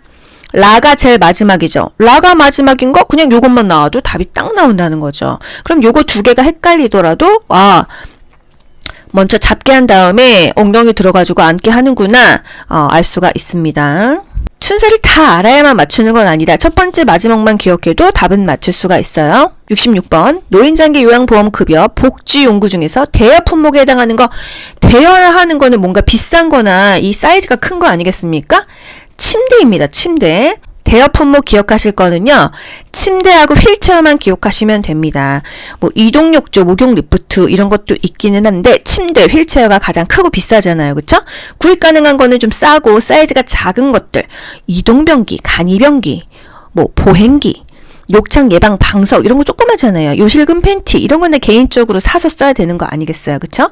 대여도 되고 구입도 가능한 거는요. 욕창 예방 매트릭스예요. 매트릭스도 좀 침대 느낌으로 사이즈가 크잖아요. 그리고 경사로는요. 실외용은 대여해주고 실내용은 조그만 거는 구입을 합니다. 둘 다 가능한 거는 욕창 예방 매트릭스랑 경사용 실외용이다. 대여 가능한 거는 크고 비싼 거 침대나 휠체어다. 나머지 잔잔바리는 다 구입해라. 57번 대상자의 분비물을 처리하는 방법으로 옳은 것은 1. 손소독제로 손을 닦고 분비물을 처리한다. 분비물을 처리하고 닦아야겠죠? 2. 가래가 묻은 오리털 리본은 햇볕을 말린다. 우리 그늘에 말린다고 배웠지 않나요? 3. 배설물이 묻은 우유는 구분하지 않고 세탁한다. 4. 분비물에 오염된 일회용 장갑은 씻어 말려 재사용하면 안 되죠? 5. 혈액이 묻은 물품은 찬물로 씻어낸 후 더운 물로 헹군다. 이거 맨날 중요하다고 나왔던 거 아니에요? 혈액은요 단백질이에요. 뜨거운 물에는 응고가 됩니다. 그래서 찬물로 먼저 씻고 핏기를 뺀 다음에 더운 물로 비누칠해서 헹군다. 이게 그렇게 중요하게 많이 나와요. 손소독제로 손을 닦고 분비물을 처리하는 게 아니라 장갑을 착용합니다. 배설물 처리 후에는 장갑 착용했다고 손 안 씻어요? 물과 비누로 항상 손을 씻어야 되고요. 가래가 묻은 오리털 리본은 햇볕을 말린다. 오리털, 양털은요 쪼그라들어요. 그래서 그늘에서 말린다고 했습니다. 또 오염된 세탁물은 장갑 끼고 격리 장소에 따로 배출한다. 배설물이 묻은 우유는 구분하지 않고 세탁하면 깨끗한 옷에도 다 똥오줌 묻으면 안 되잖아요. 항상 따로 별도로 세탁합니다. 분비물에 오염된 일회용 장갑은 씻어서 말립니까? 일회용이 왜 일회용이에요? 재사용하지 말고 버려야 되겠어요. 중요한 거 혈액이나 체액이 묻었어. 찬물로 닦고 그 단백질을 빼내고 더운 물로 헹군다. 필요시 소독한다. 58번 대상자의 낙상을 예방하는 방법으로 옳은 것은 통이 넓은 바지를 입힌다. 복도 바닥을 왁스로 닦는다. 하지 근력 강화 운동을 시킨다. 취침 시 침대 난간을 올려놓죠. 내려놓는다. 틀렸어요. 침상을 대상자의 허리 높이로 조절한다. 정답은요? 하지 근력 강화 운동을 시킨다입니다. 하지가 튼튼하면은 낙상이 예방되겠죠. 넘어지지 않겠죠. 1번 통이 넓은 바지 입히면은 걸려서 넘어집니다. 복도 바닥을 왁스로 닦으면은 이것도 넘어지겠죠. 미끄러지지 않도록 주의해야 돼요. 특히 화장실 바닥 물기가 있을 수 있죠. 타일 바닥 방과 거실의 장판 이런 것들 미끄러지지 않게 합니다. 취침 시 침상 난간은 올려야겠죠. 반드시 올려야 됩니다. 침상을 대상자의 허리 높이로 조절하는 게 아니라 침대 높이는 최대한 낮춰야 돼요. 침대 높이가 낮아야 떨어져도 덜 다치겠죠? 그리고 침대 아래에 이불, 요를 깔아주면은 떨어진다 해도 쿠션 역할이 되니까 덜 다친다. 59번 시설에서 화재로 인한 유해가스가 방출되고 있을 때 대처법. 1. 물을 뿌려 화재를 진압한다. 엘리베이터를 이용해서 이동한다. 계단으로 가야겠죠? 3. 수건을 이용하여 코와 입을 막는다. 뭐 틀린 거 없죠? 4. 화재가 발생한 방의 문은 열어놓는다. 닫아야겠죠? 5. 두 손으로 벽을 짚으며 밖으로 나간다. 두 손. 여러분 딱 키워드 보이시지 않아요? 정답 뭐예요? 손수건을 이용해서 코와 입을 막는다. 특히나 젖은 수건이 되겠습니다. 코와 입을 막고 호흡기를 막고 낮은 자세로 대피하면 되겠고요. 일단 불이 났어요. 물 뿌려 화재 진압하기 전에 불이야 하고 외쳐야 대피를 하겠죠. 비상벨을 눌러주거나 불이야 소리를 먼저 지릅니다. 엘리베이터 이용하다가 전기 뚝 끊기면 엘리베이터 안에 갇혀서 사망합니다. 계단을 이용해라. 화재가 발생한 방의 문은 열어놓으면 안 되죠. 번지니까 닫아야겠어요. 구조는 어디서 기다리죠? 바람이 불어오는 쪽에서 구조를 기다려. 소화기는 어느 방향으로 쏘죠? 바람이 불어오는 쪽을 등지고 소화기를 쏴야 돼요. 바람이 불어오는 쪽에서 구조를 기다리세요. 두 손으로 벽을 짚으면서 밖으로 가면요. 헷갈립니다. 들어갔다 나왔다 하니까 한 손만 쭉 짚고 밖으로 나와야 돼요. 이 손을 바꾸면 안 된다는 거. 60번 재가 대상자의 식재료 관리 때 식중독 발생 우려가 높은 경우 재료 관리를 못했을 때 식중독이 생기겠죠. 두부를 냉장 보관한다. 냉장 보관 맞는 것 같지. 조기류를 냉동 보관한다. 맞는 것 같아요. 냉동된 육류를 전자레인지로 해동시킨다. 상온에서는 안 한다고 했으니까 전자레인지가 차라리 낫다. 개봉한 남은 생선 통조림은 랩을 씌워 냉장 보관한다. 남은 거 보관하는 거와 문제될 수 있겠다. 조리된 식품을 먹기 전에 뜨겁게 데운다. 뭐 나쁜 거 없는 것 같아요. 역시나 정답 4번이네요. 개봉 후 남은 생선 통조림은 랩을 씌워 냉장 보관한다. 남은 거를 보관하는 게 아니고 먹을 만큼만 덜어서 다시 넣어야 되겠습니다.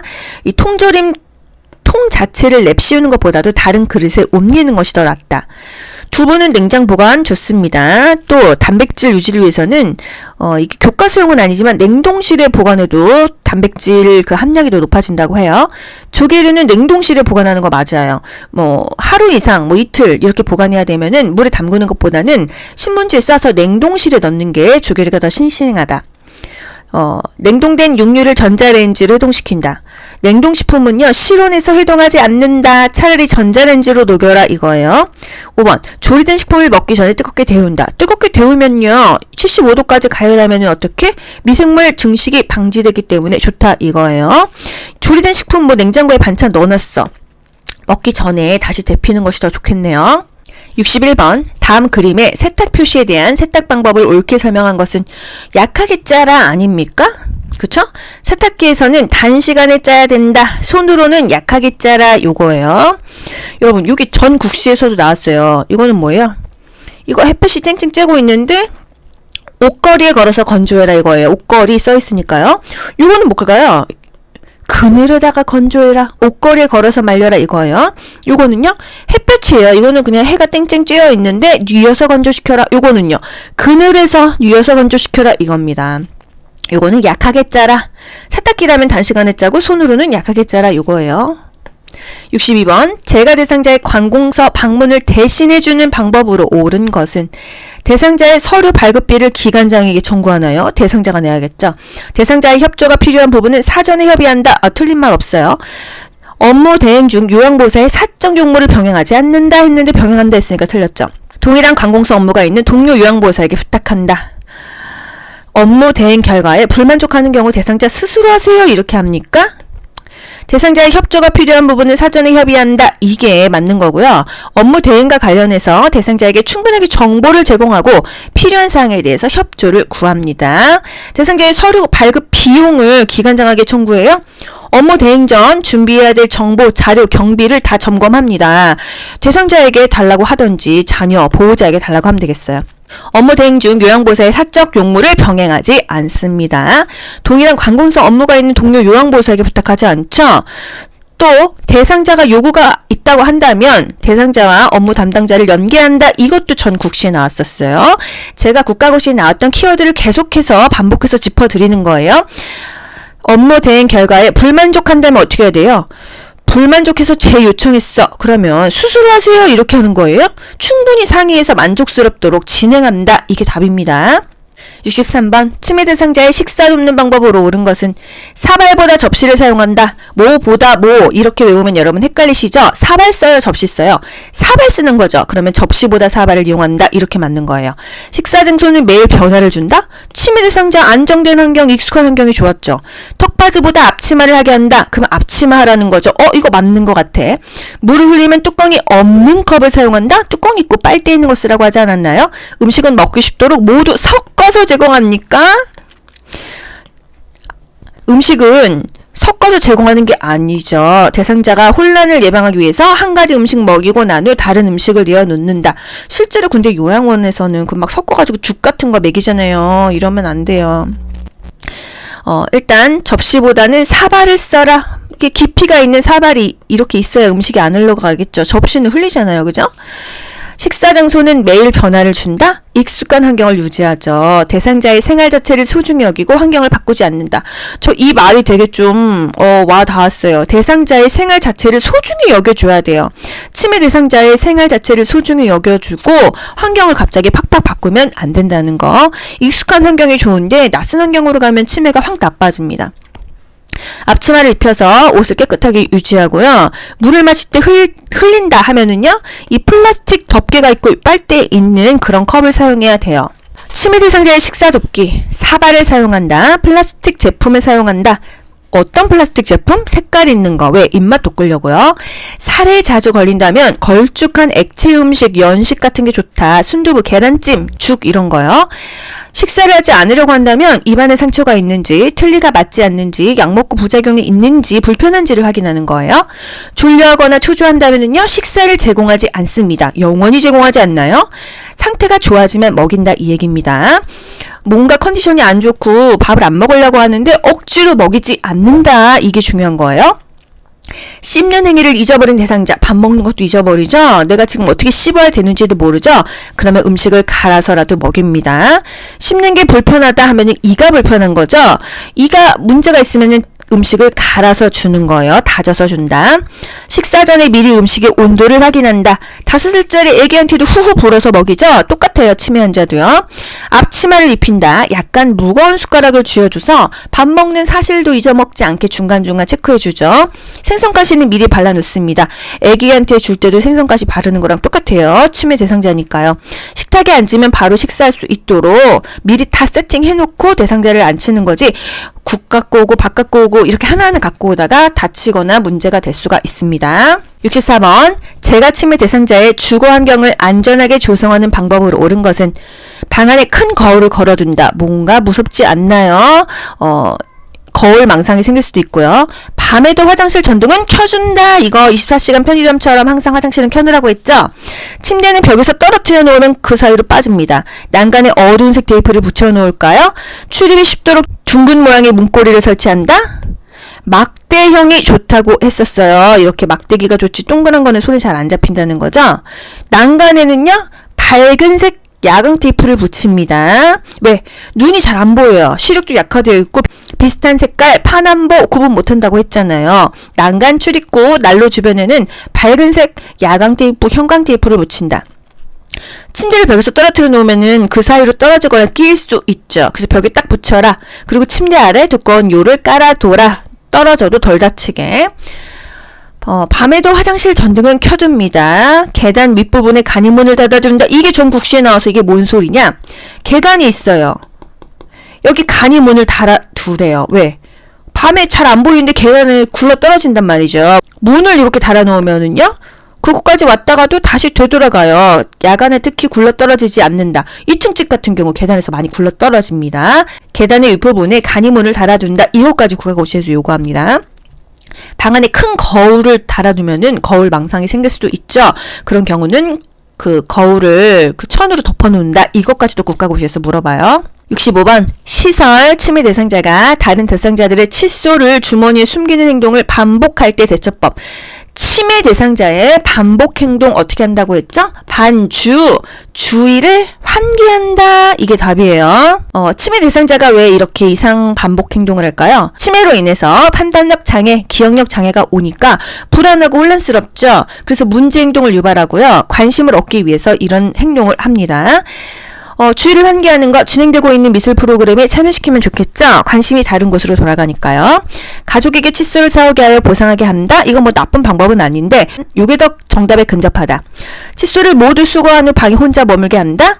혼자 두지 않습니다. 항상 함께 있어주라고 했어요. 왜? 심리적으로 안정감을 줘야 되거든요. 다른 사람의 물건을 만지면 안 됩니다. 이렇게 설명한다고 말 들어요? 반복 행동이 이해가 되지 않죠? 하지만 너무 그게 해가 되지 않는다고 하면은 그냥 냅둬도 된다. 일단 제지하고 그런 행동을 하는 이유를 물어본다. 왜냐고 이유를 물어보지 않았어요. 왜? 부정적인 행동에 대해서 다시 반복 상기시켜주지 않았습니다. 억지로 고치려고 하지 않는다. 다독거린다. 안심시켜준다. 함께 있어준다. 사랑을 준다. 이게 바로 침해 대상자에게 효과적인 방법들입니다. 66번 프로그램이 진행되는 낮 시간에는 계속 졸고 밤에는 거실을 서성거린다. 어떻게 도와야 되냐 했습니다. 자기 전에 따뜻한 녹차를 제공한다. 카페인 있죠? 커피나 술, 녹차 안 돼요. 부족한 잠은 낮잠으로 보충하면 밤에 더 안 자겠죠.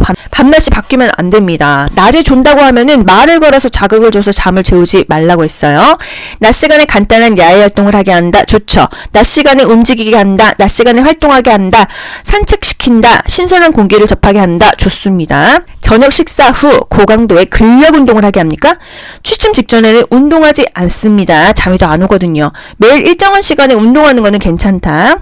잠이 들기 전까지 좋아하는 드라마를 보게 한다. 뭔가 집중하는 일을 하게 되면 잠이 안 온다고 했습니다. 잠들기 전에는 웬만한 걸 안 하는 게 좋다는 거예요. 낮에 활동을 해야 밤에 잠이 잘 옵니다. 피곤해서. 제가 잠을 좀 늦게 자는 편이고 잠을 요즘에 좀 푹 못 자는데 이제 정형외과에서 알바를 하거든요.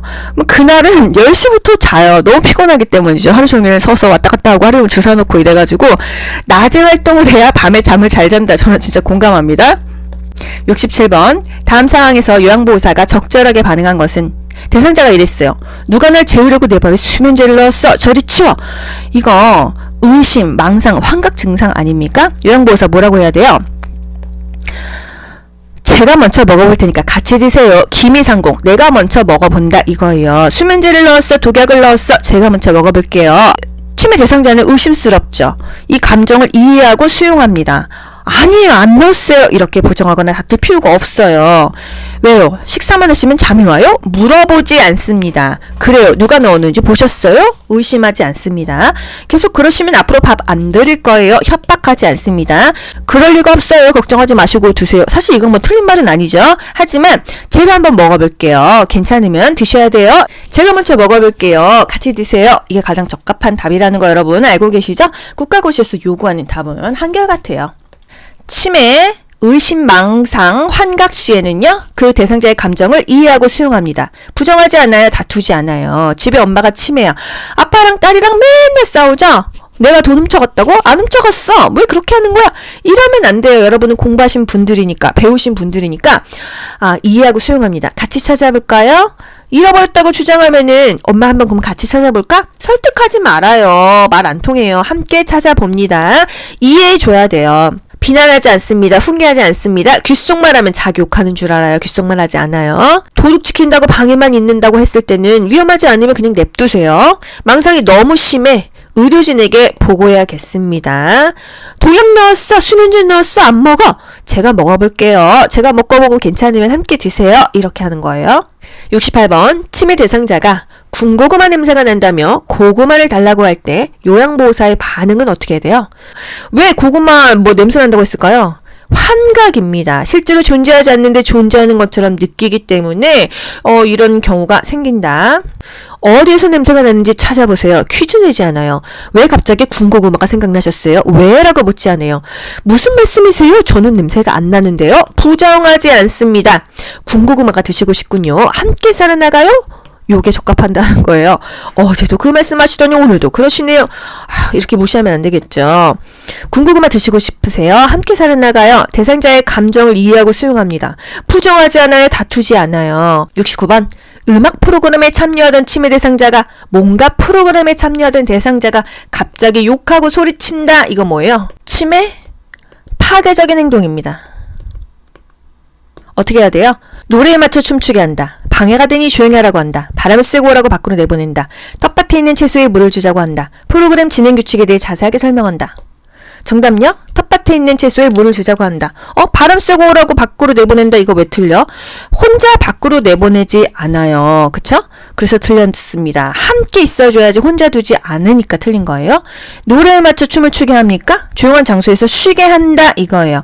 방해가 되니 조용히 하라고 해요? 충분히 이해합니다. 온화하게 하고 함께 있어주죠. 밖으로 내보내는 게 아니라 혼자 두지 않는다. 텃밭에 있는 채소에 물을 주자고 한다. 자극을 주지 않죠. 주의를 환기하는 거는 어떤 경우에나 거의 다 답이 됩니다. 프로그램 진행 규칙에 대해서 자세히 설명하면 뭐 하겠습니까? 다독거리고 이해합니다. 온화하게 얘기하고 함께 있어주는 게 가장 좋고요. 다른 자극은 주지 않아요. 치매 파괴적인 행동시 자주 일어나진 않는다. 수개월 내에 사라진다. 이해하지 못하면 같은 말로 반복해준다. 왜 그랬는지 상기하지 않는다. 왜 그러셨어요? 이러지 않는다고 했어요. 대상자가 프로그램에 참여하고 있을 때 파괴적 행동이 나타난다고 하면 일단 스탑! 중지시킵니다. 다른 자극을 주지 않아요. 주의 환기까진 괜찮아요. 조용한 장소에서 쉬게 하고요. 충분히 이해합니다. 이렇게. 그리고 어떤 노인만 보면 화냅니다. 마주치지 않는 게 상책이에요. 70번. 치매 대상자가 해질 무렵만 되면 석양증후군이죠. 현관문을 흔들면 집에 가겠다고 합니다. 대처법. 너무 가슴 아프지 않나요? 석양증후군. 침대에 눕힌 후 조명을 꺼준다. 석양증후군은 밝게 해줘라. 오늘은 늦었으니 내일 가자고 한다. 거짓말하지 않습니다. 가족과의 추억에 대해 이야기를 나눈다. 이거 뭔가 정답 같지 않나요? 시설장의 허락을 받아야 합니다. 이렇게 말하나요? 현관문이 부서져요. 이렇게 주의를 줍니까? 가족과의 추억에 대해서 이야기를 나눈다. 이거는 웬만하면 다 답이에요. 해질녘에는 대상자와 함께 있어줍니다. 대상자가 좋아하는 소일거리를 주죠. 좋아하는 동물, 반려동물과 함께 시간을 보내게 해주고 이게 다 안정을 준다. 함께 있어준다. 사진을 같이 본다. 옛날 추억에 대해서 이야기한다. 이런 것들이 답이 되겠습니다. 석양증후군은요. 캄캄해지면 불안해집니다. 그래서 밤이 아니야. 지금은 아직도 낮이야. 이렇게 연출을 해주는 게 중요해요. 그렇기 때문에 조명을 꺼주는 게 아니라 조명을 환하게 켜주는 거예요. TV를 켜도 좋다. 오늘은 늦었으니 내일 갑니까? 마당을 함께 거닐까요? 이거 괜찮죠? 시설장의 허락을 받아야 될 필요는 없죠. 현관문이 부서져요. 이렇게 말할 필요는 없습니다. 위안을 주도록 돕는다. 현관문이 부서질 수 있다고 주의를 주는 거는 일종의 협박 같은 거잖아요. 불안감을 조성하지 않습니다. 71번. 경증 치매 대상자의 인지자극을 위해 다음과 같이 질문을 할 때 향상될 수 있는 것은 경증이면 약한 거예요. 조금 전에 누가 다녀가셨나요? 오늘 몇 시에 일어나셨어요? 아침 식사로 무엇을 드셨어요? 이게 뭘까요, 여러분? 조금 전에 뭐 하셨어요? 단기 기억력을 확인하는 인지자극 훈련입니다. 인지기능에 문제가 없는 대상자는요. 뇌 건강 일기 쓰기를 하잖아요. 이 단기 기억이 좋아요. 오늘 친구가 전화가 왔었다. 그래서 커피를 한 잔 마셨다. 오늘 점심은 빵이 나왔다. 이런 것을 쓰는 겁니다. 오늘 날씨는 어떤 것 같아요? 내일 누구 만날 계획 있으세요? 오늘 물건 사거나 돈 쓰신 적 있으세요? 이런 거 간단한 거. 단기 기억에 대해서 체크하는 거예요. 인지기능 수준별 인지자극 훈련. 인지기능에 크게 문제가 없다고 하면은 일기를 쓰게 합니다. 뭔가 경증. 과일 가게 가면 어떤 과일이 있을까요? 수박, 바나나, 사과, 키위. 이렇게 언어의 유창성. 이거는 좀 말도 잘하고 생각도 잘해야 되잖아요. 그래서 경증 인지장애일 때는 여러 가지 단어를 말할 수 있는 그런 언어의 유창성이 가능하다는 거. 중증이야. 그러면 이미 말하기 어려울 거 아닙니까? 그럼 행동으로 하는 거예요. 간단하게 탬버린 두들길까요? 이런 거요. 이렇게 똑같이 이렇게 점선으로 해놓고 똑같이 한번 따라 그려볼까요? 이렇게 단순한 것들을 합니다. 중증일 때는요. 문제가 없으면 일기를 쓴다. 여러분 문제가 없으시죠? 일기를 쓰세요. 뭔가 조금 내가 기억력이 가물가물해. 과일 가게에서 어떤 물건들이 있을까요? 요양보호사 교육원에는 뭐가 있을까요? 책상, 의자, 책, 원장님, 전화기, 뭐 정수기 이런 게 있겠죠. 이렇게 단어를 말하는 거는 경증 인지 장애라는 거. 중증은 그냥 탬버린만 칩니다. 간단하게 이런 거 따라 그리고요. 72번 대상자와 비언어적으로 의상소통하는 방법. 언어적인 것이 아닌 거니까 스킨십 같은 거죠. 팔짱을 끼고 말한다. 이거 딱 봐도 아니죠. 팔을 자연스럽게 놓고 상황에 따라 적절한 자세를 취합니다. 대상자보다 눈높이를 낮춥니까? 똑같이 맞추는 거예요. 대상자와 같은 눈높이, 시선은 적절하게 움직입니다. 잦은 헛기침을 하면서 반응할 필요가 없죠. 대화하는 내내 고개를 끄덕끄덕끄덕 하면 너무 부담스럽죠. 지나친 머리 끄덕임 안 돼요. 부적절하고 희미한 미소 뭔가 의문스럽죠? 아니에요. 대상자를 향해 몸을 약간 기울이는 거 관심의 표현이죠? 괜찮습니다. 하지만 몸을 앞으로 너무 구부려. 그러면 이건 또 아니에요. 말 속도도 적절해야 된다. 손짓, 발짓, 소리를 사용한다. 신체적인 접촉 괜찮아요. 손 잡는 거, 어깨 토닥토닥 괜찮습니다. 대상자와 눈을 맞추고 미소를 지으며 손이나 어깨 정도 감싸는 거 좋다고 했죠? 대상자와 같은 눈높이, 필요하면 글씨도 쓰고 뭐 언어 말고 신호 또는 뭐 말과 함께 사용한다. 뭐 다 좋습니다. 73번 제가 대상자가 식탁 위에 밥 먹은 그릇을 그대로 두어 밥풀이 말라붙어 있을 때 나 전달법으로 요양보호사 뭐라고 얘기해야 돼요? 아 이게 밥풀이 딱딱하게 굳어서 잘 안 닦이네요. 물 좀 부어주시면 좋을 텐데 이거 아니겠습니까? 그 답이 뭐가 있어요? 설거지하기가 좀 힘들어요. 다 드신 그릇은 싱크대에 물을 좀 담가주셨으면 좋겠어요. 이게 답이에요. 여태까지 우리는 옷을 안 입으시니까 감기 걸리실까봐 걱정돼요. 식사를 안 하시니까 아프실까봐 걱정돼요. 조바심이 나요. 이런 거였죠. 근데 이 내용이 설거지예요. 그러면은 물 좀 더 부어주셨으면 좋겠어요. 안 그러면 제가 힘들어요. 이거잖아요. 그죠? 74번 의사소통할 때 라포가 형성되었다고 볼 수 있는 대상자의 반응은 여러분 라포가 뭐예요? 의사소통입니다. 서로 마음이 연결되어 있는 상태예요. 친밀감이죠. 눈 마주치기를 피할까요? 라포가 형성되어 있으면 눈을 잘 보겠죠. 시선을 한 곳에 고정하나요? 손으로 입을 가리고 말할까요? 무슨 일이라도 털어놓고 말할 수 있겠죠. 교감, 또 신뢰감, 유대감, 내 속 얘기할 수 있다. 마음에 들지 않으면 슬쩍 넘어가 피한다. 뭐 보기들이 좀 적합하지 않아 보여요. 75번 다음 상황에서 요양보호사의 공감적 반응으로 적절한 것은 대상자가 그랬어요. 세월이 갈수록 후회되는 일도 많고 외롭고 사는 것도 재미가 없어. 뭐라고 해야 돼요? 그러시군요. 이게 답이에요. 요즘 많이 외롭고 힘드시군요. 이게 답입니다. 우울증이신 것 같아요. 의사예요? 판단하지 않죠? 재미있는 이야기 들려드릴게요. 뭐 나쁘진 않은데 공감이라기보다는 이건 주의 환기죠. 부정적인 생각은 정신건강에 나빠요. 훈계 안 합니다. 나이가 들면 다 그래요. 이거 사실 틀린 말은 아니지만요. 이렇게 얘기하는 게 아니라 이 대상자가 말한 그 단어를 그대로 반영해서 얘기하는 거예요. 외롭고 재미없고 그랬죠. 후회된다. 후회되시는구나. 외로우시구나. 재미없으시는구나. 이렇게 얘기하는 게 그냥 공감입니다. 아시겠죠?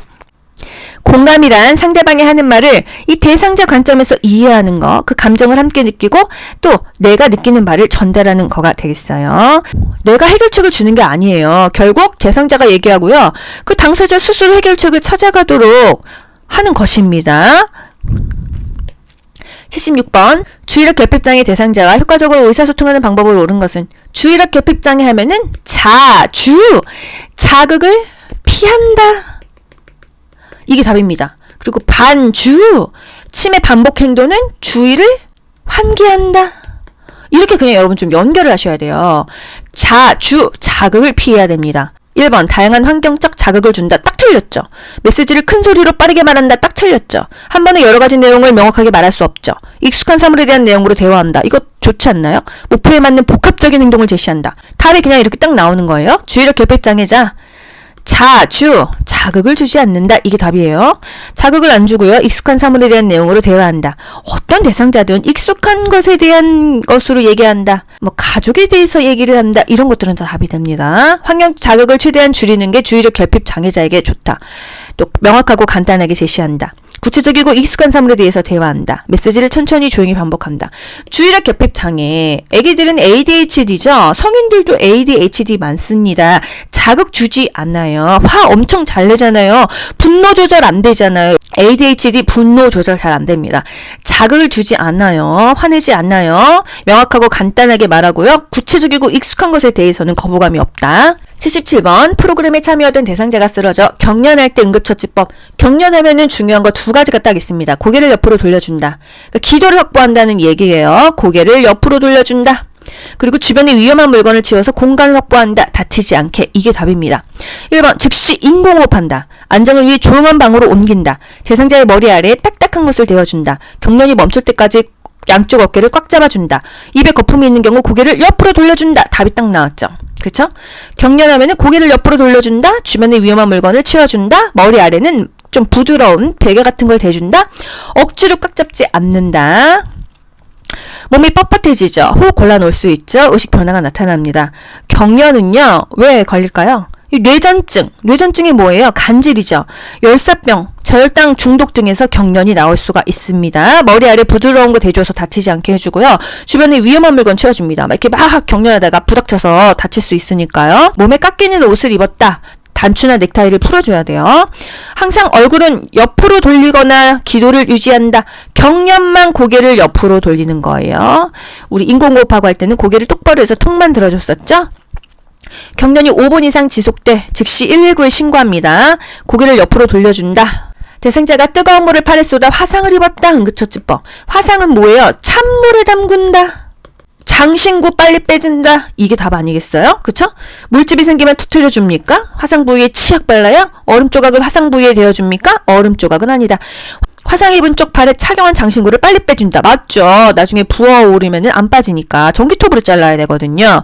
수돗물을 화상 부위에 세게 틀어준다? 조직에 손상이 있을 수 있어요. 물집은 터뜨리지 않는다. 화상 부위에 치약을 바르는 게 아니죠. 찬물에 15분 이상 담가주거나 물에 담글 여건이 안 된다고 하면은 차가운 물수건 깨끗한 거를 감싸줍니다. 얼음 조각 자체를 화상 부위에 대어주면은 이 조직이 또 상할 수가 있습니다. 그래서 그냥 담가주는 게 좋다. 수돗물, 얼음 조각 직접 되지 않아요. 장신구를 빨리 빼줘야 돼요. 부어오르기 때문이죠. 벗기기 힘든 의복은 벗기지 말고 나중에 가위로 잘라냅니다. 이거 옷 뜯어내다가 살 좀 다 뜯어져요. 79번 대상자가 한꺼번에 많은 약을 먹은 후 의식을 잃고 쓰러졌을 때 대처법 어떻게 해야 돼요? 어떤 약 먹었는지에 따라서 구토시키거나 위세척하거든요. 이 약봉지 들고 병원 간다. 이게 답입니다. 하이밀리법을 적용한다. 이거는 목에 떡 걸렸을 때, 목에 뭔가 걸렸을 때죠. 즉시 우유를 데워 먹인다? 이 의식이 없어요. 입속에 모두 넣으면 안 됩니다. 의식이 없을 때 뭔가 집어넣어 물 먹이면은요, 살에 걸려 흡인돼서 기도 막혀 죽어요. 토사물은 의료진에게 보이기 위해 병원에 가져간다. 토사물이든 약병이든 항상 어떤 약을 먹었는지 들고 병원에 가야 됩니다. 그래서 구토를 시키는 게 가장 좋은데, 구토시키다가 기도 손상되고 말 못할 수 있거든요. 구토 아니면 위세척을 하는데요. 어떤 약을 먹었느냐에 따라서 다르다. 그래서 항상 그 약병 들고 가야 됩니다. 이번에 손가락 넣어서 삼킨 약을 구토하게 한다. 무조건 구토시키는 게 정답이 아니에요. 위세척을 해야 될 수도 있습니다. 주변에 먹고 남은 약과 용기를 치우는 게 아니라 들고 병원 가야 되는 거예요. 그래서 항상 약 먹고 쓰러졌다 하면은요, 약병을 들고 간다. 토사물이라도 들고 간다. 물 먹이지 않는다. 입으로 뭐 먹이지 않는다입니다. 80번 마지막이에요. 자동 심장 충격기를 사용할 때 가슴 압박을 반드시 중단해야 되는 경우 뭐예요? 모두 물러나세요. 해야 되는 거 뭐죠, 여러분? 리듬 분석할 때 답이 그냥 딱 나와야 돼요, 여러분. 보기 다 읽을 것도 없습니다. 이렇게 키워드를 공부하세요. 아시겠죠? 일단 심폐소생술 순서. 반도가기 인상, 반도가기 인상, 반응을 확인합니다. 여보세요, 괜찮으세요? 어깨를 두들기죠? 거기 노란 티 입으신 분 119에 신고 좀 해주세요. 거기 파란 티 입으신 분 자동 심장 충격기 좀 갖다 주세요. 이렇게 도움을 요청합니다. 그리고 나서 심폐소생술 들어가는 거예요. 폐. 심장을 소생하는 게 가슴 압박이죠. 폐를 소생하는 게 인공호흡입니다. 그 사이에 기도유지가 들어가는 거예요. 기도유지가 뭐예요? 똑바로 눕힌 상태에서 고개를 뒤로 제끼는 게 기도유지가 되겠습니다. 가슴 압박 때 인공호흡은요 30대 2다. 그리고 맨 마지막에 상태 확인하는 거죠. 일단 자동 심장 충격기 전원 켜져. 패드 부착합니다. 패드 부착 위치 맨날 국가고시 나오잖아요. 어디다 붙여요? 오른쪽, 왼쪽 이렇게 붙입니다. 심장 리듬 분석할 때는요. 모두 물러나세요. 아무도 손대지 않아요. 왜? 이 대상자 자체의 심장 리듬 분석돼야 되는데 다른 사람이 주물러주고 있어. 그 사람 리듬까지 다 전달되니까요. 이때는 중단하고 이때 외에는 무조건 계속 심폐소생술 해야 되는 거예요. 가슴 압박 계속 해야 됩니다. 아시겠죠? 전원 켜죠. 패드 부착하죠. 심장 리듬을 분석합니다. 이때 모두 물러나세요. 현장에서 손을 떼야겠죠. 제세동 충전 중에는 가슴 압박을 실시한다. 이게 맞아요. 충전 중에는 가슴 압박을 실시하지 않는다. 그럼 틀려요. 항상 리듬 분석할 때 빼고는 계속 가슴 압박을 해야 된다. 이게 답입니다. 2분 간격으로 돌아간다. 30대 2 비율로 가슴 압박과 인공호흡을 반복한다. 구급차가 현장에 도착할 때까지 계속 심폐소생술을 한다. 이것이에요. 여러분 수고 많이 하셨어요. 반복해서 내 걸로 만드세요. 귀로 듣고 고득점 합격하는 비결이 귀요보에 있습니다. 여러분 모두 합격. 가자. 안녕. 좋아요 눌러주세요.